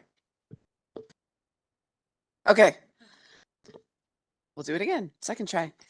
Medical Board of California is back in session at 1:25 p.m. We're going to be moving on to agenda item 8, which is an update from the task force on the license application impairment questions and possible action. Dr. Tsai, I think you're presenting this. Thank you, Madam President. I encourage the members to turn into agenda item 8 in the material, and it is on page 8-1 or 82. The task force, which was made up of Ms. Jong and I, participated in an interested parties meeting on July 30th, 2024, to hear from speakers and the public on the board licensing application questions related to mental and physical health. The interested parties meeting was well attended and over 20 people provided public comments. Additionally, the board received over 80 written comments from the public ahead of the interested party meeting regarding this topic, which were reviewed and considered by the staff and the task force members. We heard from interested parties that the current question may discourage individuals wishing to practice in California from voluntarily enrolling in monitoring programs or from seeking mental and/or physical health care to avoid having to answer yes to the board's current application questions. The speakers included Mark Statz, the Chief Learning Officer at the Federation of State Medical Boards. The second speaker was Janelle Ryan, MD, who is the Director of Innovation, Policy, and Strategy for the North Carolina Medical Board. And our third speaker was Ms. Stephanie Luca, JD, who is the Executive Director of the State Medical Board of Ohio. Among other things, we learned that the North Carolina was the first state to stop asking impairment questions on their licensing applications and move to an attestation model in 2017. And Ohio changed their licensing application to only ask one question in 2023, which provides a safe harbor for individuals to be able to answer no to having an impairment condition if they are being appropriately treated or if they are in compliance with a monitoring agreement with Ohio's professional health program. After careful consideration of the input received on this matter and to comply with the requirements of AB 2164, which is pending legislation that the board supports, board staff and the task force recommend that the introductory statement and questions relating to mental and physical health be changed, as indicated in this memo. This change would modify the introductory statement to say, important, the board recognizes that the healthcare providers encounter health conditions, including those involving physical, mental, and substance abuse disorders, just as their patients and clients do. In addition to providing care for others, the board encourages and expects its licensees to also seek care for their own health needs and recognizes that doing so is critical to consumer safety and helps sustain California's healthcare workforce. An affirmative answer to the question below will not automatically disqualify you from licensure. The board will make an individualized assessment of the nature, the severity, and the duration of the risk associated with ongoing medical condition to determine whether an unrestricted license should be issued, whether conditions should be imposed, or whether you are eligible for licensure. Please note that a limited practice license may be available. The recommended change would also replace the current question with just one question, which would be, are you currently suffering from any condition that impairs your judgment or otherwise adversely affect your ability to practice medicine safely? That is, in a competent, ethical, and professional manner. You may answer no if you have any condition which does not impair your ability to practice medicine safely, or if you are receiving appropriate treatment for a condition. And due to that treatment, the condition does not impair your ability to practice medicine safely. This change would also be considered with recommendations of the Federation of State Medical Boards. Consequently, I would like to make a motion for the board to direct staff to change the introductory statement and questions on mental and physical health on its licensing application as recommended by staff and the task force. This change would be effective at least by January 1st of 2025. I'm happy to answer any questions from the members. I'll second your motion. All right, thank you, Dr. Tsai, and thank you to Dr. Helzer for the motion and the second, and for that report, as well as for serving on the task force and attending that interested parties meeting. Are there any questions or comments from the board members? Mr. Watkins. Yes, I was just, so the question is very clear to me. When you tested the question with the interested parties, did they feel the same way? Was it easily understood? Because I just want to make sure that, you know, you don't have to go re-answer what do they mean and what do they mean, because when people do applications, they're very jittery. And it's clear to me, but I was just curious as to when you tested it, whether it was also received in that way that it, in this clear manner. Yeah, I think our question sort of is on par with what the Federation of State Medical Board recommends. This is similar to the North Carolina question, I believe. There's a lot, you know, the first part of the question is sort of out there, and we added more comments to sort of explain that if you can't answer no if you are doing these things, because the last thing we want is for people unsure of how to answer this question.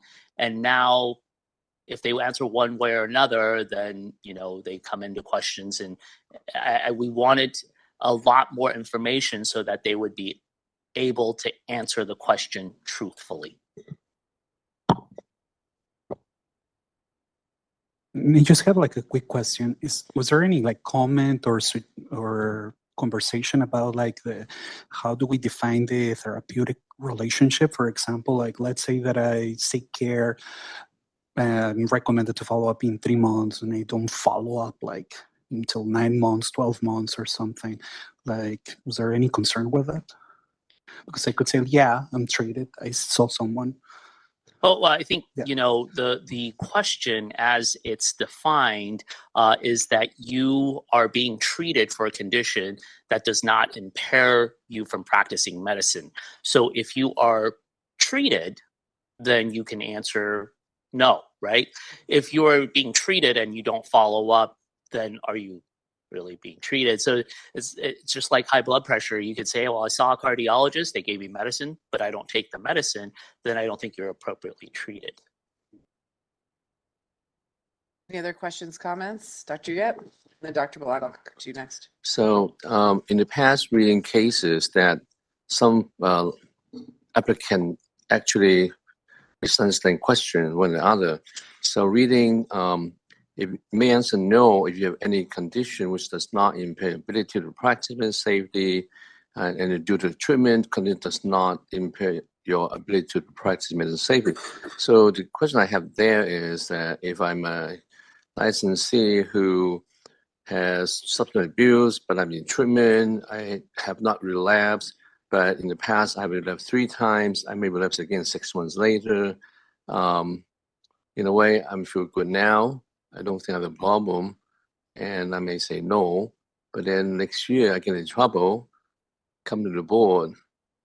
What I do, will I be dishonest, or would the boss say, hey, you know, you didn't answer yes, because I mean, there's a timeline there that the moment I apply, I may be fine, I'm not impaired, but then I have a history like that. So I'm not sure how I deal with that that provision there.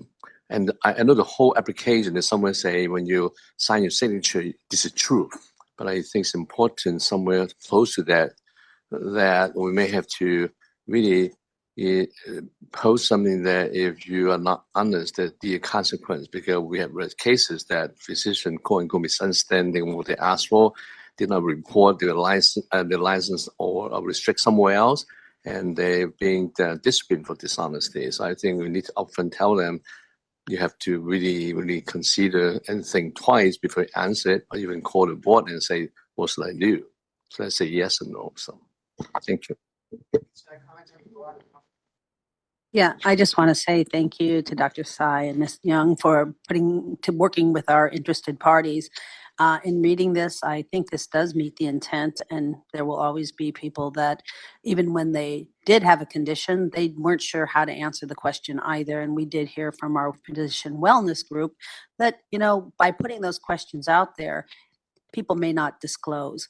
I think to follow up on Dr. Yip's point, if in fact, and I would think this would be part of due diligence, if there was, and I don't know, but I'm going to ask this question, if someone does come to the board that is a substance abusing licensee, do we go back as part of our due process and look at how they filled out their document? I mean, in other words, that was what, someone say, well, did you or did you not have that? I think that's something to think about. If it's not part of our process, how did that person actually fill out their documents? Because then there's a whole nother issue, and that would lead to less credibility of that person in the first place, right? I say no, but I've been here 3 times. So I just want to say that I'm perfectly fine with this. I think it meets the intent.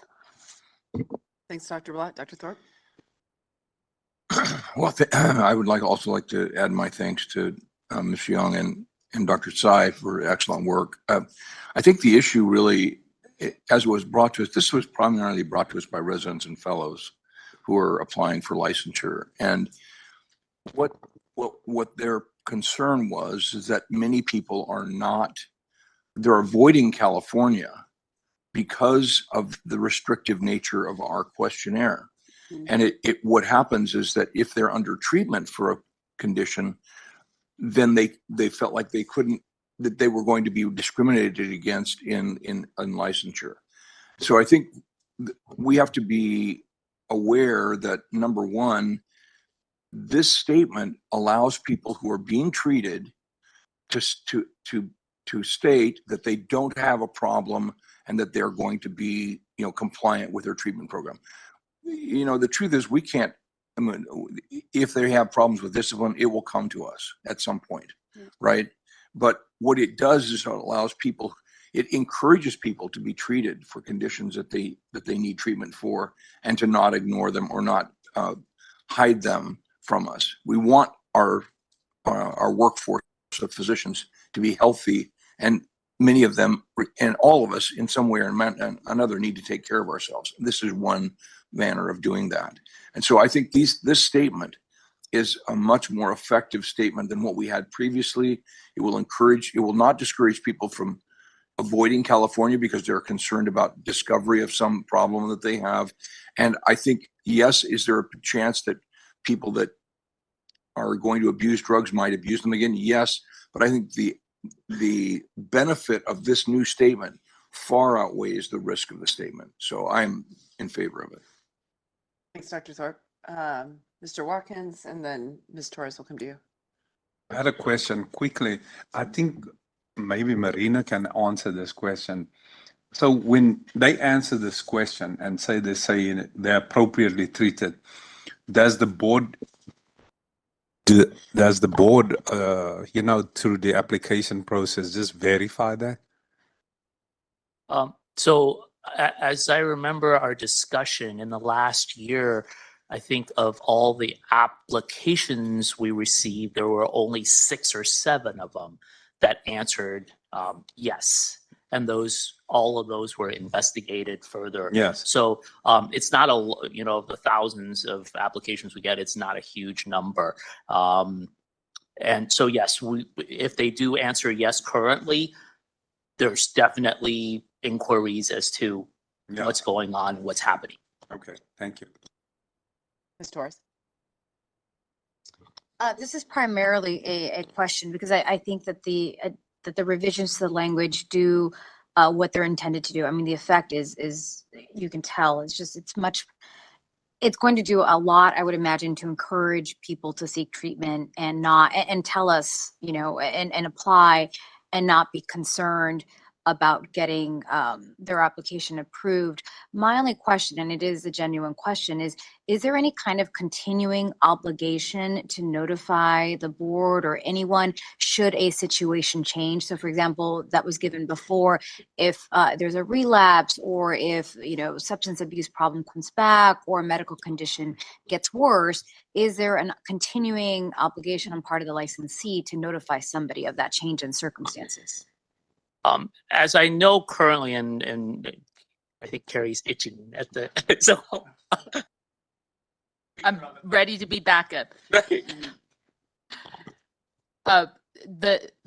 This board does not ask people those questions on renewal, but their physicians are certainly encouraged if an issue arises to notify the board if they need a limited practice license, because unfortunately, if the board is notified in another manner, then a complaint is opened and it goes through the enforcement process. So I know a lot of physicians will self-regulate so that they don't put their colleagues as well in a position to feel like they need to report it to the board and certainly patients and patients' families. But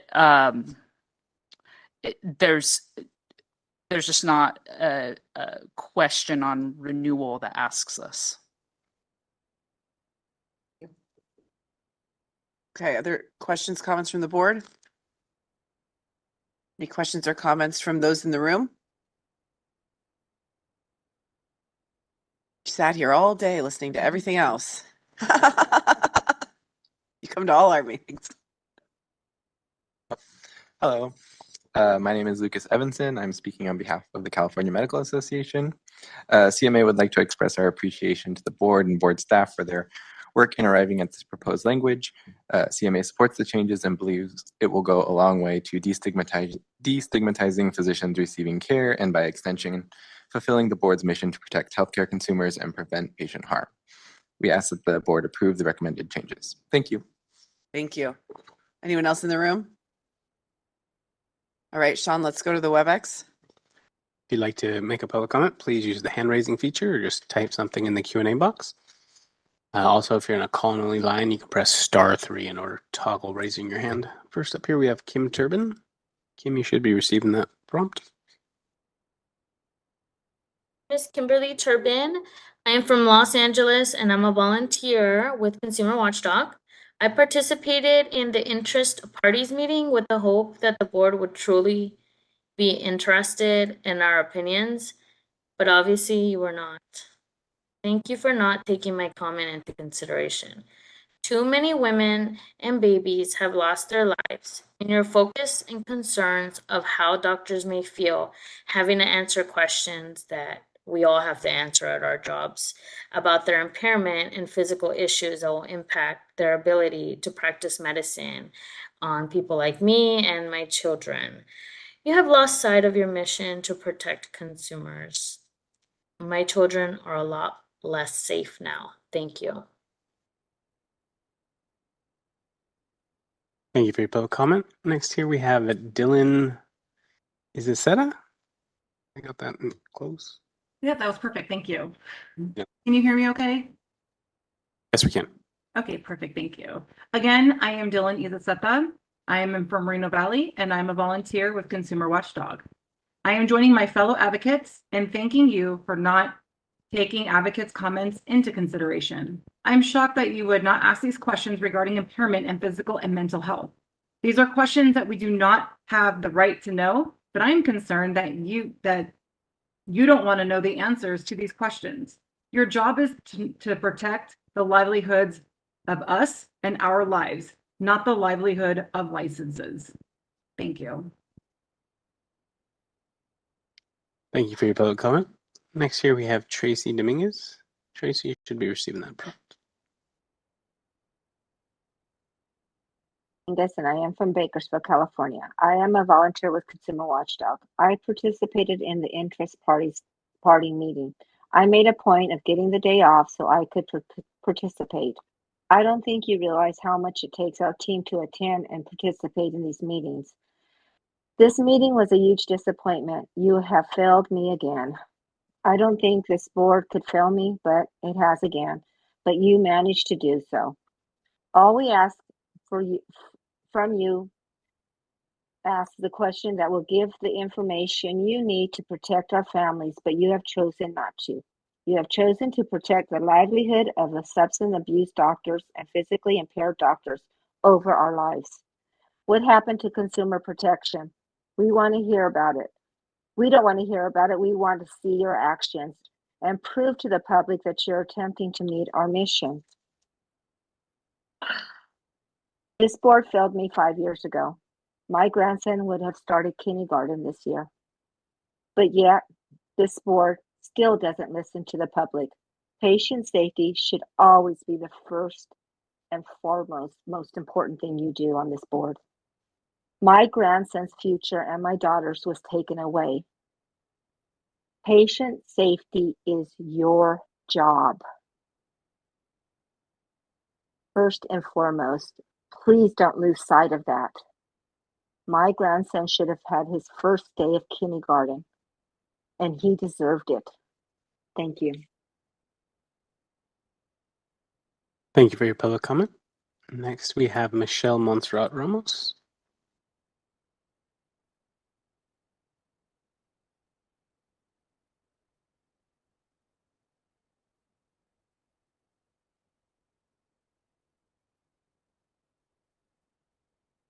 Michelle, looks like your line's open.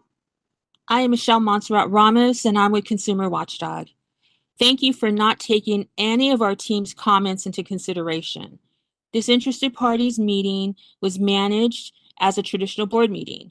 We were forced to listen to 3 speakers that only focused on the physician's feelings and concerns. We had already listened to these sentiments in a prior board meeting, so there was no reason to find 3 other speakers to deliver the same message. How was it an interested parties meeting if only one side of the issue was presented? Please understand, I have the institutional history here.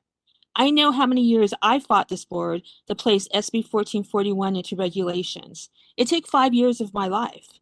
Yet, you are rushing to make a decision and are ready to submit language for a bill that is still in the legislature. Don't talk to us about consumer protection. You are clearly showing the public where your priorities are. By the way, a doctor's high blood pressure will not cause a patient's death. Thank you for failing the public once again. Thank you for your public comment. Next, here we have Christine Bilderin. Should be receiving that prompt.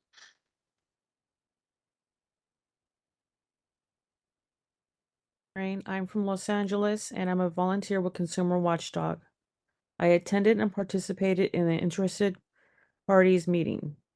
It was my first meeting of this board, and I have to say I was completely disappointed. I expected to have a conversation beyond my timed public comment. It was no different than a board meeting. The 2 board members said nothing in response to our comments, similar to your board meetings. Then to only discover that my voice was not heard. None of the public that was concerned with consumer protection was heard. Your recommendation to the board does not reflect anything that the advocates had to say.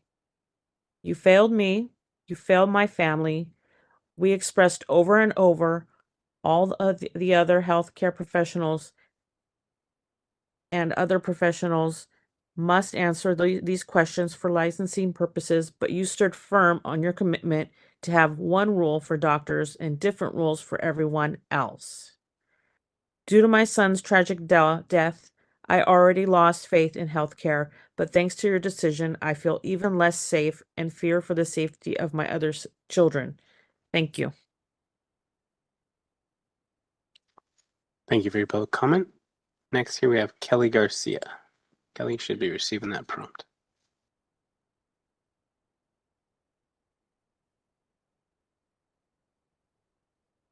Okay. Yeah, my name is Kelly Garcia. I'm an RN. I'm also with Consumer Watchdog. I've just begun with them. And it was due to my son's death caused by a doctor who didn't want to get off her butt and go into the hospital and treat him.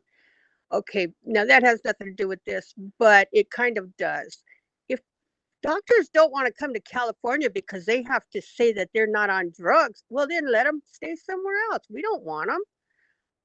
If we do this right and we say, hey, expect this when you go for your license, they're going to ask you this question. If they need these drugs, let them have the doctors write them a note of what their condition is, and they can hand it in with their answer. Don't make them lie and make RNs cover up for them every time they mess up a patient, and we're over there trying to fix them. I have seen a lot of patients come from one doctor, and every time we'd get one of those patients in with infections, I'd say, oh, was it that doctor? Yes, it was. It just, it's ridiculous because we make complaints and it's covered up. It's not right. And I don't want you guys just to go home and laugh about us all complaining about the same thing. Consumer Watchdog is here for the consumer, and they've helped me more than any medical people have yet. I really need help on these things because I am tired of being disappointed by my peers, which you doctors are my peers because I do a lot of the work for you guys. I have been in there for 30 years doing the grunt work for the doctors while the doctors get all the praise and the handshakes and the thank yous. And the nurses are the ones that are like, the POS that taking care of their family that they don't care about. We really are the ones that should be caring, but now I'm seeing it less and less and less. And it's sad. It's very sad. I still love patients and I want to smile at them and everything. I don't have it in me no more. My smile's gone. And I hope it gets to you in your heart because I am you and you are me, and hopefully you don't have to sit where I'm sitting. Because you'll be in the same position unless you probably know more people in there. But we all need to work together, and we need to straighten out medical care and put doctors back on the pedestal they belong on by making them work for it. Thank you very much. I appreciate you listening to me, and I wish you could have done justice for us. I don't want to say thank you for doing that favor of not passing it, because I don't thank you for that. I regret it. 15 seconds remain. All right. Well, goodbye. Thank you for your public comment. Next up here, we have a call-in user from the 201 area code. You'll have to toggle *6 in order to unmute now.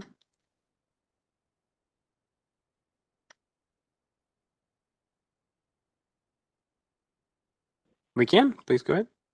Okay, awesome. Hi, my name is Dr. Annie Huang, and I'm a resident physician with SEIU CIR. I also want to express my appreciation and want to thank the medical board for their recommended changes to the impairment questions on the licensing application. As we know, approximately 40% of resident physicians report reluctance to seek mental health treatment due to the licensure concerns. And so it is critical that we fight the stigma of mental health in medicine, and that begins with our licenses. Doctors can be patients too, and we deserve to take care of our mental health in the same way we encourage our patients to take care of theirs. So SEIU CIR is in support of the recommended changes, and we encourage and hope the board will adopt the language as drafted. Thank you. Thank you for your program. Next here we have Dylan Elliott. Dylan, you should be receiving that prompt.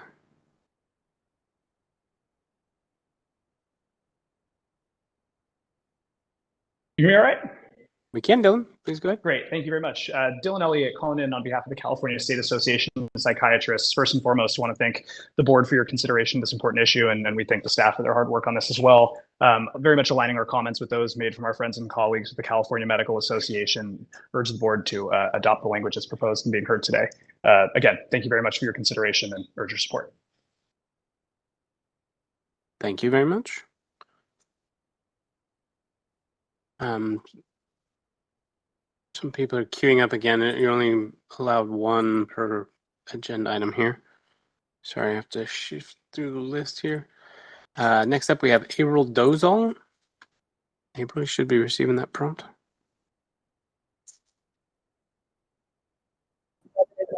Represented by SEIU CIR in California. I'm here to express support for the drafted changes to the impairment questions on licensing applications. As currently written, the language stigmatizes mental health. Our members have overwhelmingly reported that they are regularly discouraged from seeking care out of fear that they will have to disclose their conditions to the board and their licenses will be denied. We have heard from board staff this is not the practice of the board, but the stigma is still very much real and harms young doctors, among whom suicide is the number one cause of death for male physicians and number 2 cause of death for female physicians. We believe the proposed languages or changes to the language will fight this stigma by encouraging applicants to get treatment and get well so they can provide the best care possible to their patients. We thank the medical board staff for working expeditiously to address this issue, and we ask the board to adopt the proposed changes to the impairment questions. Thank you. Thank you for your public comment. Next up is Rob Gordon. Rob, you should be receiving that prompt. During the break, I could not because of the comment I'm going to make. I wanted to make it. My opinion on this, I am still forming it, but it has of course been colored by the false accusation made by your CEO, Mr. Varghese, that I am a chronic marijuana user. I am not. And Mr. Varghese, I am willing to take the urine tests if you want, as long as you do also. I don't think this is relevant to the agenda item. Yes, totally relevant. I'm sorry, do you think it's not? You're given specifics about a pending matter, so do you have an opinion? I mean, I don't even know if it's still okay. Yes, I do have another comment. When I worked at General Dynamics many years ago, there was a question on a form, and this was probably 30 years ago, that says, "Have you ever used marijuana?" And the person who was giving the questionnaire was somebody from the military, and he was practically yelling at us. The appropriate answer of this question is no. Do not answer yes. He was practically ordering it, because what you are doing is screening out honest people. I was honest, and I have paid dearly for being honest. When I was asked that question, it was an entrapment. But I mean, I really, my heart goes out to the people who have lost kids and stuff by impaired doctors. But I just am really skeptical that those people would answer honestly, that they would self-report. So there are many, many issues involved here. I'll let somebody else have the floor. But you are screening out against honesty. You are discouraging, you are increasing the stigma of mental health, which that horse may have already bolted the barn. But I think you do need to communicate to everybody that, that the honest people will be screened out. Thank you for taking my comment. Next up, we have Maria Ibarra Navarrete.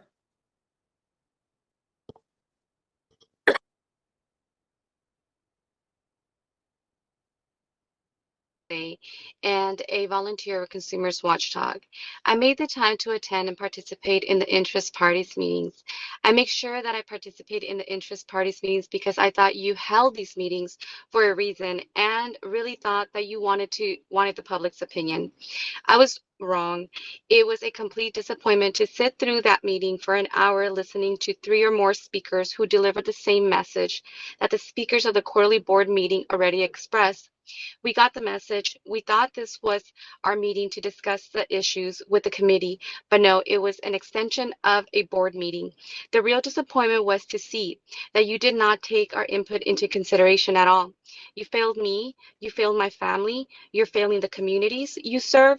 You have chosen to not want any information from doctors that could directly lead to our harm. We're asking for the information. We are asking this board to want the information they need to protect our families. You have already showed the public that you have no interest in protecting our families or consumers' protection. We're going backwards, not moving forward. And in relation to the stigmas of mental health, I think it is important that all doctors are accountable for their own mental health. We're all humans. Me, as a registered dental assistant, I have to answer questions if I am impaired, if I have any drug issues that impair me to currently provide services to the communities that I serve? Why is it that me as a registered dental assistant with limited scope need to answer these questions, but these doctors, for some reason, we're putting them on a pedestal and saying that we're stigmatizing them? No, it's about protecting the community. It's about protecting each other. It's about working together. And if a doctor is impaired or has any of these issues, be honest with himself, remove himself from providing medical care to the communities that they serve. Thank you. Thank you for your public comment. And this time, I don't see any additional requests. Okay, we'll bring it back to the board. Additional comments? Dr. Yip? I think it's a lot of work done here, but also feel uncomfortable with all the public comment that looks like the message is not communicated well and not well received. So there's some miscommunication, disconnect there. One question I have, what is the time frame? Do you have to do something like that before the legislature changes? And to me, if there's a robust pitch people out there, they're probably less concerned from the student resident who apply because they're already taken care of, versus the comment here, oh, you know, this would help physicians come to California. I'm not sure there's a statistic that says what percent, what number of physicians who didn't want to come to California because they don't feel comfortable about that question. So the language needs to be changed. I'm not sure the timing is right, but I do concern there's so many public interest party voice their opposition. That bothers me. Maybe we are not doing the right language, right concern there, or maybe we did not convey what is behind this, whether it really affect the quality of physician who apply and eventually serve California in here. So what is the timeline? Is there a relationship to the legislation that's pending? Yeah, we expect that the change to the licensing application would be completed at least by January 1st, 2025. And, you know, this is a difficult area. What we have learned is that people who do have issues don't regularly answer yes to that question. And that even more concerning, people who do have health concerns will purposely not be treated so that there's not a record of a diagnosis, so that they can honestly answer yes, that they don't have a condition because they don't have a diagnosis. That does not help patients to have physicians who are taking care of themselves and are safe to practice. As far as physicians not wanting to come to California, we heard from our two subject matter experts at the last board meeting that they specifically tell otherwise very well qualified candidates who are in a monitoring program, perhaps even at that point voluntarily, just so that they can demonstrate, and it's encouraging for them to have continued monitoring, even if they've been cleaned 5 years or more, that they're accountable. What they tell folks who are in monitoring programs is don't come to California, because you have to answer yes if you're in a monitoring program, even if you're not impaired. A person in a monitoring program who is otherwise safe to practice, they're not posing a danger to California consumers. And it is concerning if California is discouraging those folks from coming to California if they're safe to practice. Aaron, I saw you take a seat, maybe to talk about the legislation. Thank you, Madam President. Yeah, just to tag on to what Ms. Webb was saying, this was also crafted in line with the requirements of the legislation that has not yet been signed, has not been finally approved yet.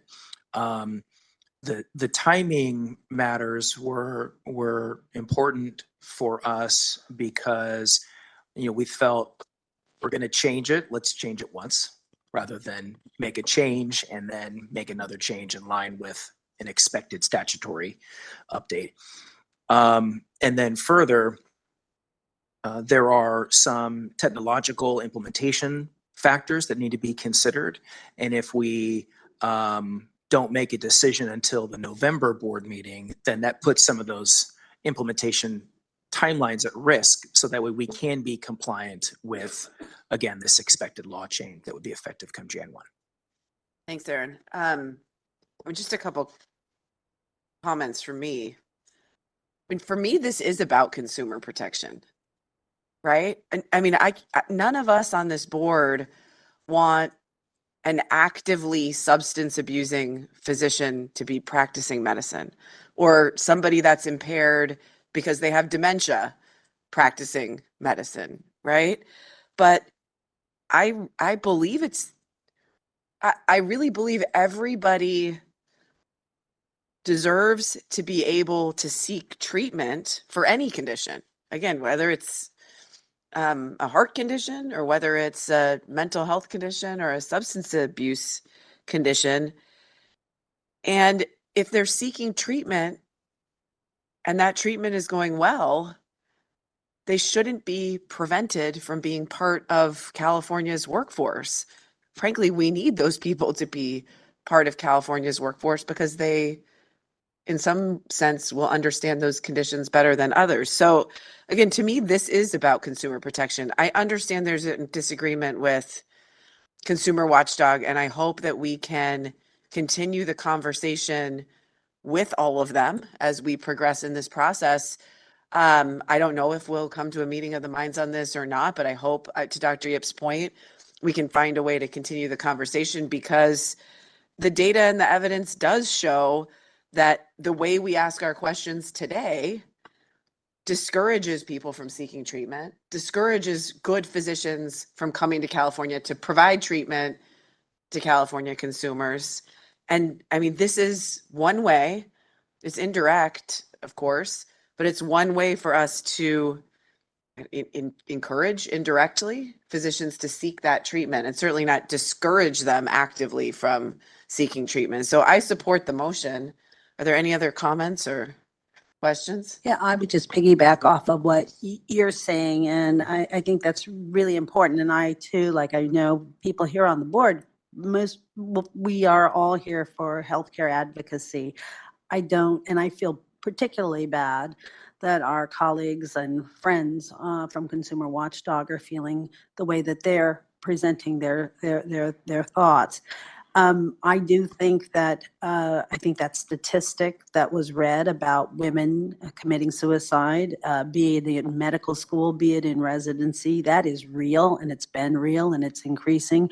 People with depression, bipolar disorder, and so on, even severe anxiety disorder, learn to use substances, legal substances that is, alcohol, to suppress their feelings rather than seeking treatment because they're afraid. I mean, I've been in the industry for a long time dealing with medical students and residents, and they're fearful of that. We're not doing this because of the fearfulness. We're doing this because we want better physicians here in the state of California that are under treatment. And I would say that I'm imagining when we fill out the form, just going back to that point I made before, under penalty and perjury of law, I am doing these things properly. When we fill out for our credentialing, when we fill out for any form that we get for hospital privileges, clinical privileges, we're attesting to that. So we're giving people the opportunity to attest that they're being honest. And I guess the one thing I would ask is, we talk about, did these questions make a difference? I would be ready for that. I'd hope for our next board meeting, what percentage of those people, just a small sample. I think that's just something important to really say, this is what this question did or didn't do for our patients, for our people that we've actually reviewed. You know, were they honest or dishonest? But it's a small percentage, I think. So I support the motion. Thanks, Dr. Bullock. Yeah, I Mr. think, Watkins. yeah, for me, it was at the beginning, like, oh, what does this question mean?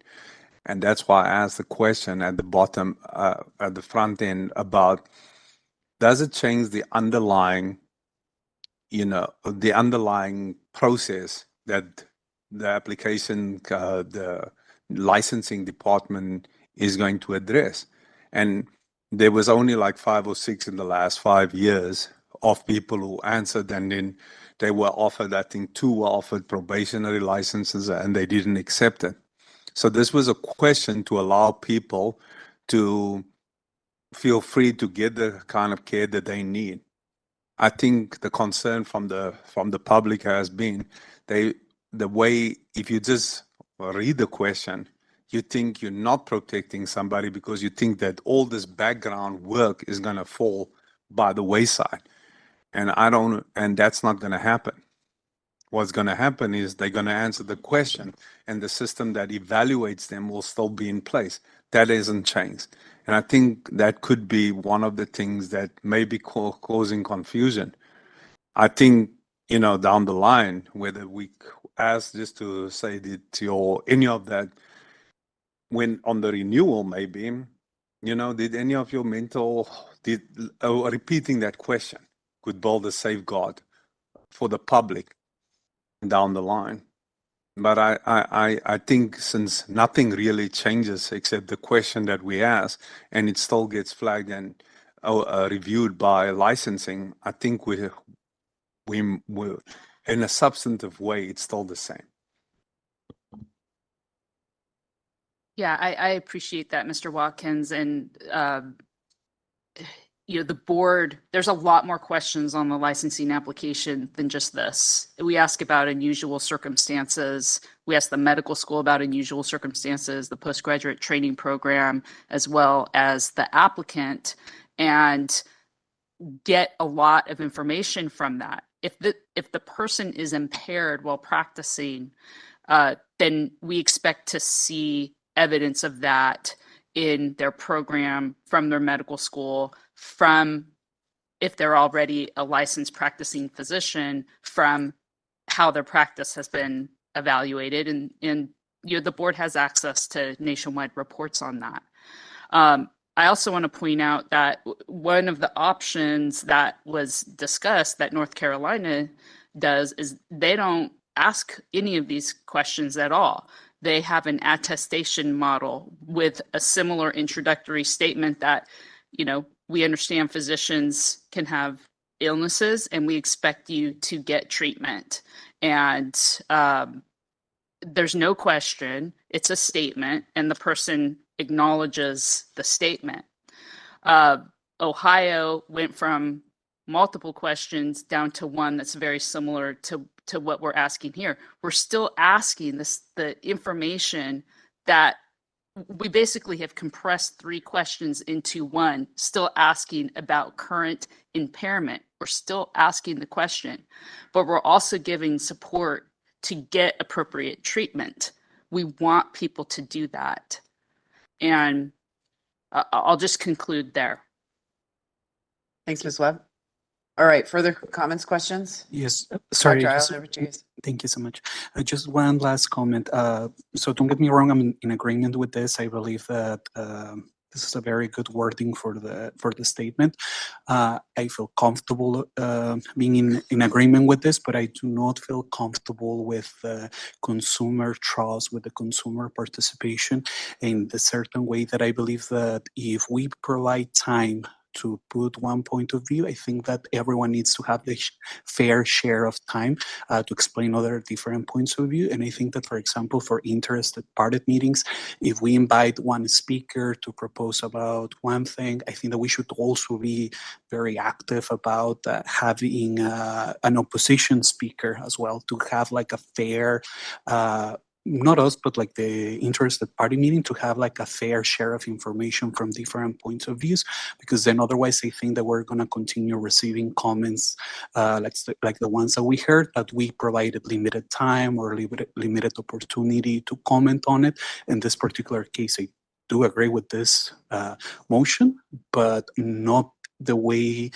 maybe that it was handled if we didn't give an opportunity to present a formal presentation or a formal point of view, if we didn't give the same chance. Yeah, just that.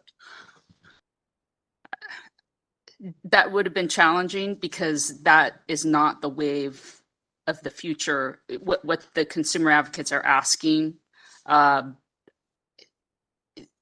there's not support for maintaining questions that could even potentially be in violation of the ADA.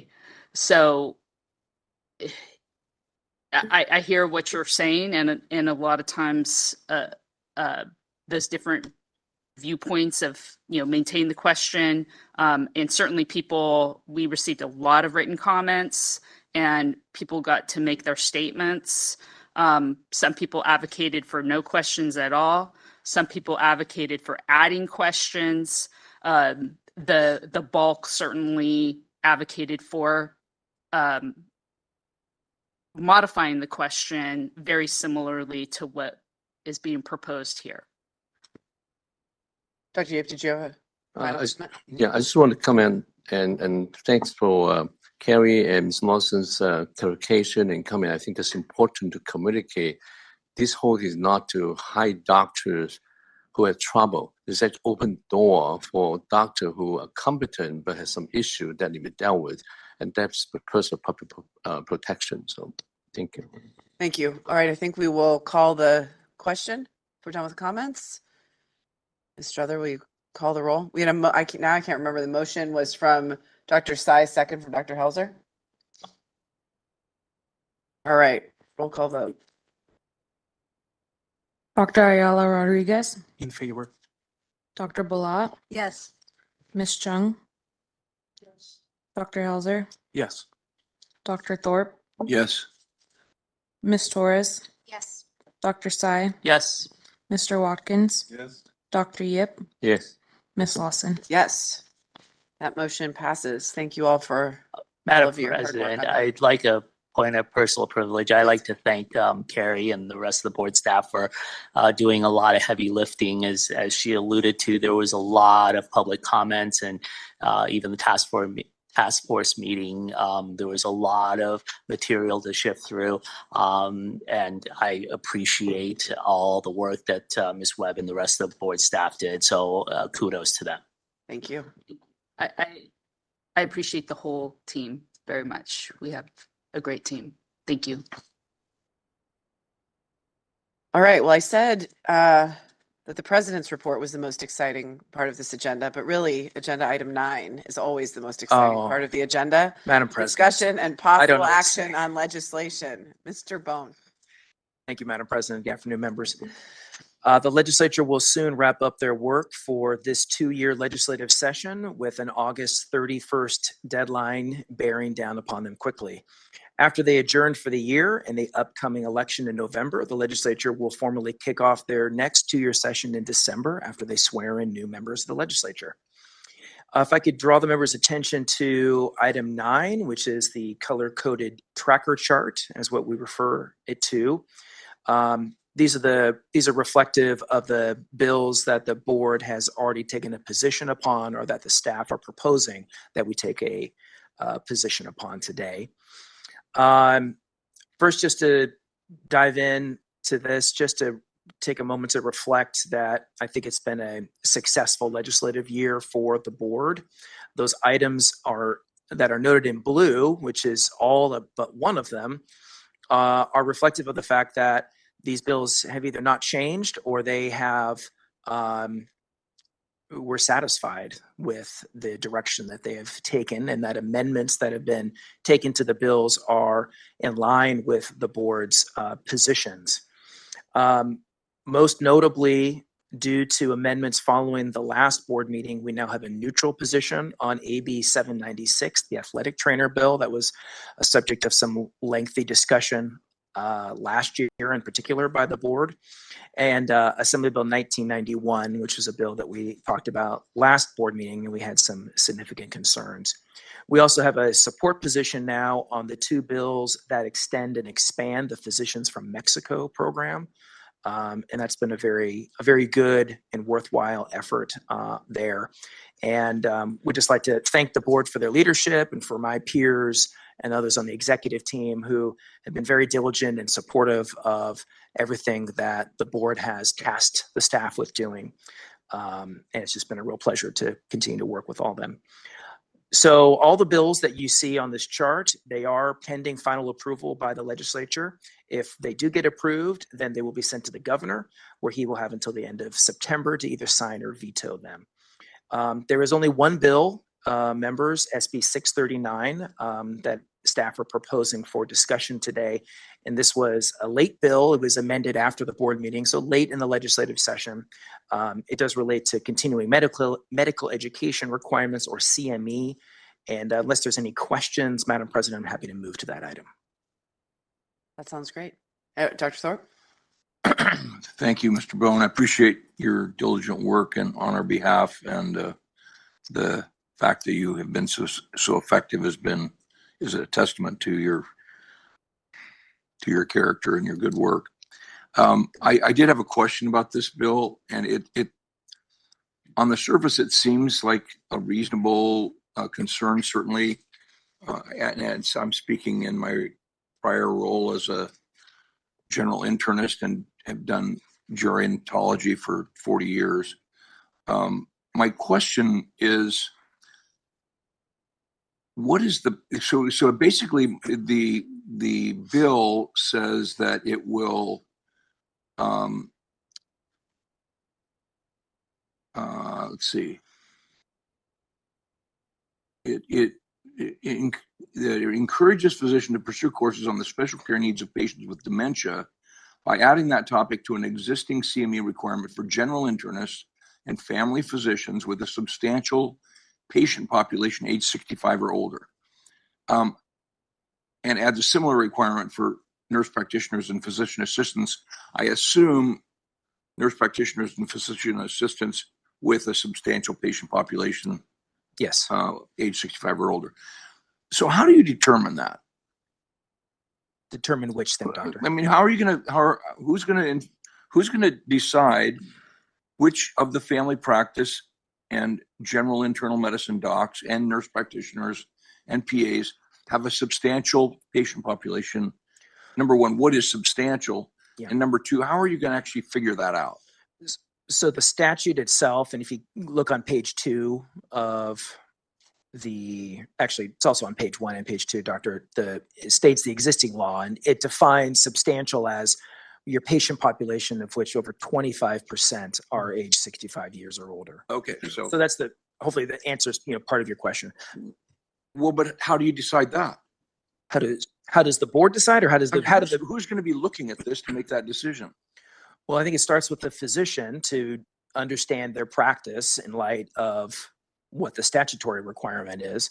And then if they are selected for audit by the board staff, I believe we currently audit 5% of renewing physicians, then they're going to have to provide documentation relative to their compliance with the law.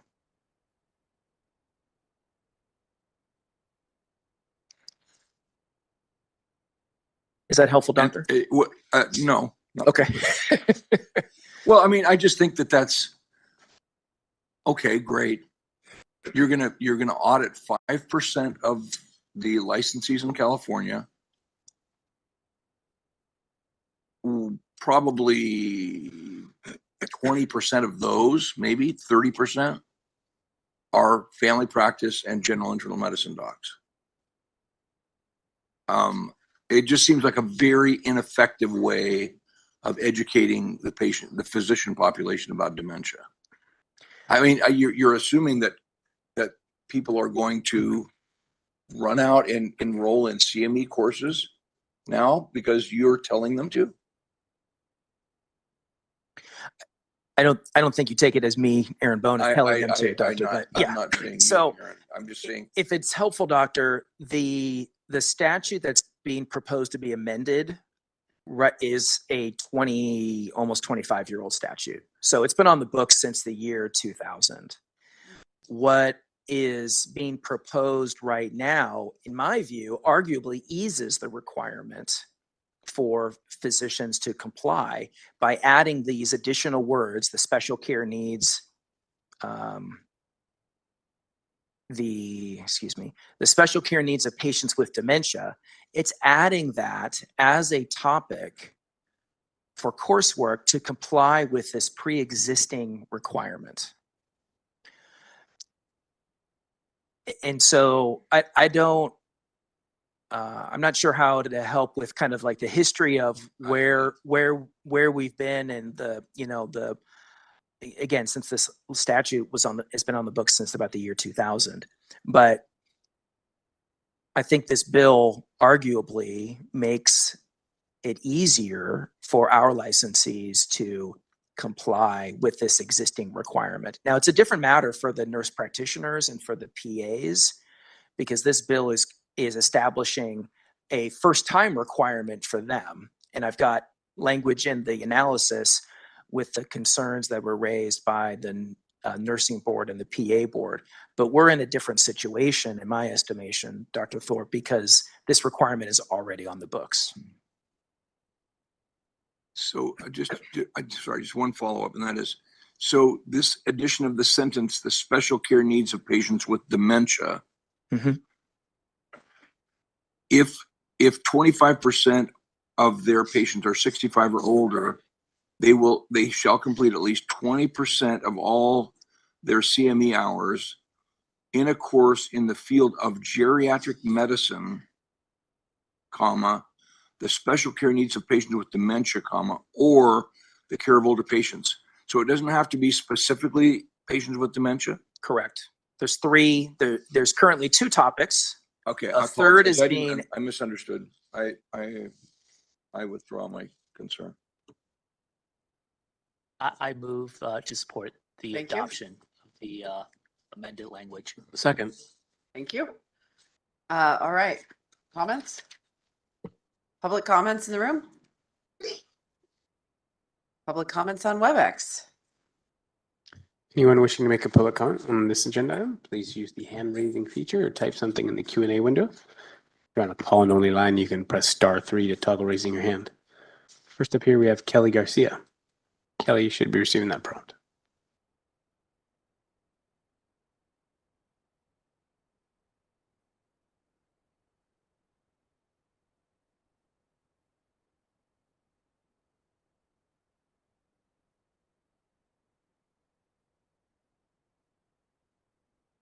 I was listening to some of these comments by the doctors and you know how things are. I just think if the hospitals and the boards would require, like, okay, say a complaint, like I complained about my son. If somebody go and have those doctors immediately tested with, you know, Sound on topic of the bill that we're discussing right now? Oh, I'm sorry. I don't know. I've been listening to so much. Okay. Well, never mind. I'm kind of actually in the car, so it's hard. I'm sorry. I'll get back to y'all. Thank you. Thank you for your public comment. This time I don't see any additional requests. All right. We'll bring it back to the board. Any other comments? All right. Ms. Struther, please perform the roll call vote. Dr. Ayala Rodriguez, Yes. Dr. Bullock, Yes. Ms. Chung, Dr. Helzer, Yes. Dr. Thorpe, Yes. Ms. Torres, Yes. Dr. Sy, Yes. Mr. Watkins, Dr. Yip, Yes. Ms. Lawson. Yes. Thank you. That motion passes. And I think that concludes the legislative report. Correct again. I think Yes, that it is does. Thank the you. fastest legislative report in my tenure on the board. That's terrific. Thank you. All right, next up, we are moving on to agenda item 10, discussion and possible action on proposed 2025 quarterly board meeting dates. Reggie, I think you are going to read the dates to us or direct us? Well, I was going to to direct, the- I was yes. going to direct the board to page BRD 10-1. This was already emailed ahead of time, so I hope the board members are prepared to make a decision on which one of those options that the staff provided will work best for your calendar for 2025. So with that, I'll just. Do we want to do like a little hand rate, like try to see preferences? Yeah. Yeah. Option 1. I think that's my favorite. Oh my gosh. Maybe it wasn't. I can't remember what my favorite was. So option 2. Okay, option 2. Oh, the concern I have with option 2 is the President's Day weekend that it runs into.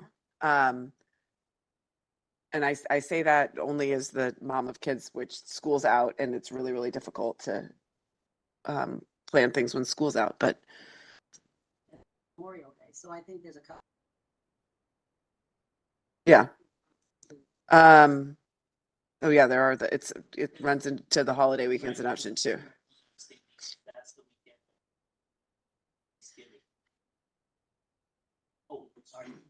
Yeah, looking at option 1, the November meeting is the week before Thanksgiving.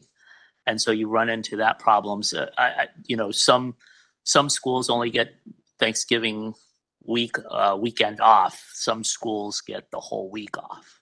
But Thanksgiving is when? The 28th? The 27th, the following week. Yeah. So Yeah, that Thanksgiving's on the was my 28th, yeah. consideration.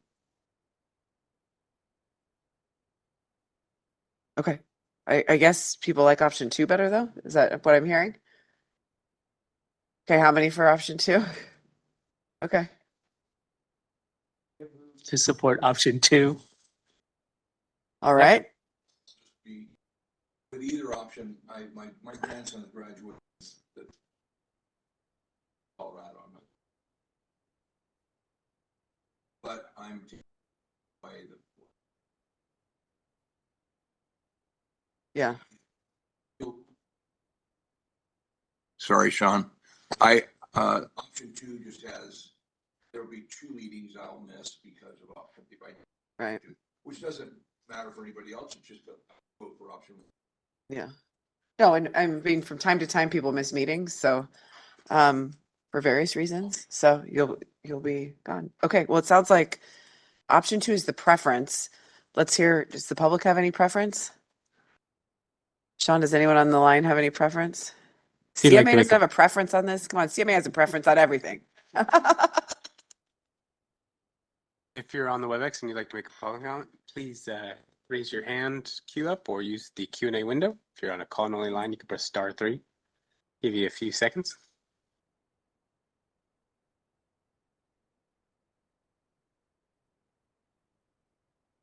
I don't see any requests. All right, we'll bring it back to the board. I guess I will allow a vote on the motion on option 2. I have one question. Is the January meeting going to be by WebEx or at a remote location? In person? Is that because we're not permitted to do it by WebEx, or is it? Right. And if we do it by teleconference, people will have to provide their locations. That's right. So it's That's right. the will of the legislatures that we meet in person for the board. Only advisory committees it's okay for them to meet. Do we have a location for that January meeting? Not at this time, not for the January meeting. We're working on it. Do you have a preference? No. Hey, take the win. You're going to take the win on option 2, Dr. Sai. Rules, not me. Yeah. For the team. All right. Let's have a roll call vote on option 2. Do we have to have a roll call vote, or can we just decide this? Do we need to vote? Okay, let's just vote. It's agendized that way because sometimes it can be contentious. So This we'll is just very follow contentious. it. I'd like to register my opposition. Yeah. Well, I mean, No, I'm just kidding. We don't need to talk. The thing is, I don't feel strong enough where I will vote no if it, because, ultimately there's far enough advance warning that I could go either way. That's why I don't want to have to, if there are two, if the people are. We're all good. We're all good. Right. So I just. We're all good. Let's call the question. Ms. Feather, let's vote. Dr. Ayala Rodriguez, Yes. Dr. Bullock, No. Ms. Chung, Okay. And I'm sorry. I know the motion was by Dr. Saya. Was there a second for option? I seconded it. Yeah.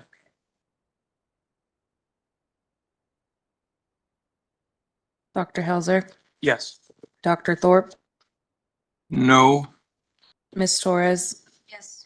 Dr. Sy, Yes. Mr. Watkins, Dr. Yip, Yes. For your information, what is my birthday? I'll be here. Ooh. and Ms. Lawson.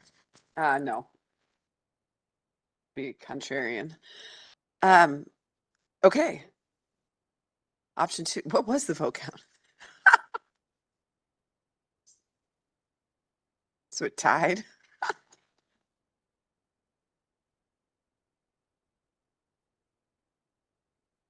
Okay. Not as close as it seemed.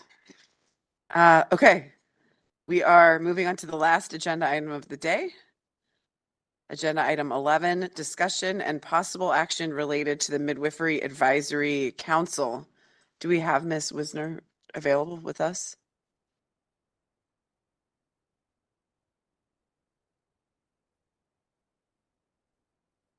I apologize, Ms. Weisner. Good afternoon, Ms. Weiser. You should be able to unmute and turn on your video now if you'd like. Thank you for your patience. She's been with us all day. There we go. It's been thrilling. Can you hear me okay? Yes, we can. Awesome. Good afternoon. My name's Madeline Weisner. I'm here to give the report for the Midwifery Advisory Council. The last MAC meeting was held on May 30th, 2024, and at this meeting, the following actions were taken, and the MAC was provided with the following information. We approved meeting minutes from the February 15th MAC meeting, received an update from the MAC vice chair, received an update on midwifery legislation, as well as an update on the midwifery program. The MAC received an overview of the enforcement process. And as an update, no approved applications were received for the vacant public member position on the MAC. So the vacancy notice has been reposted. What I request from you after review and consideration, I would like to request that you approve the following agenda items for the next MAC meeting, which will be held September 12th. Approval of the minutes from the May 30th meeting, report from the MAC chair, report from the task force on Medi-Cal related issues, update on midwifery related legislation, if applicable, update on the midwifery program and the LMAR, hopefully the selection of one new MAC member to fill the public member vacancy, presentation on midwife access to audiology equipment for the newborn hearing screen, as well as discussion and possible action regarding the 2025 Midwifery Advisory Council meeting dates. This concludes my report and requests.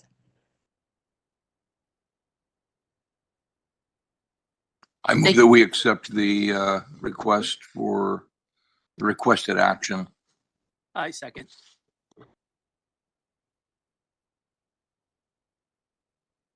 Are there any public comments in the room?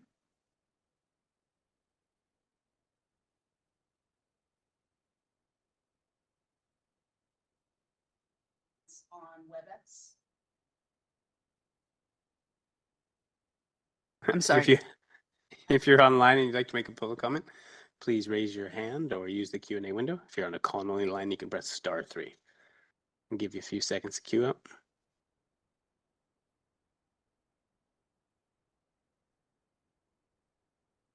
Don't see any requests at this time.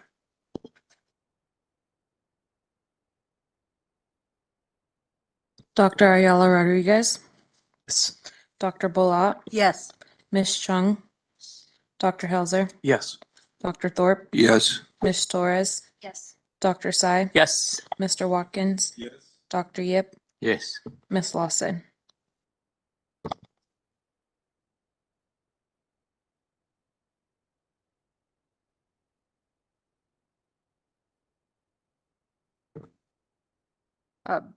Unfortunately, Ms. Lawson had to step out, but that is the last agenda item for today. And so we can move into recess.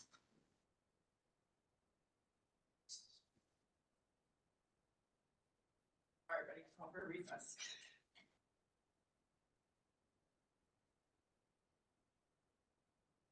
It's everyone, week 3 of a cold I had for 2 weeks is never good, but the time is here to recess until tomorrow morning at 9. Thanks, everyone.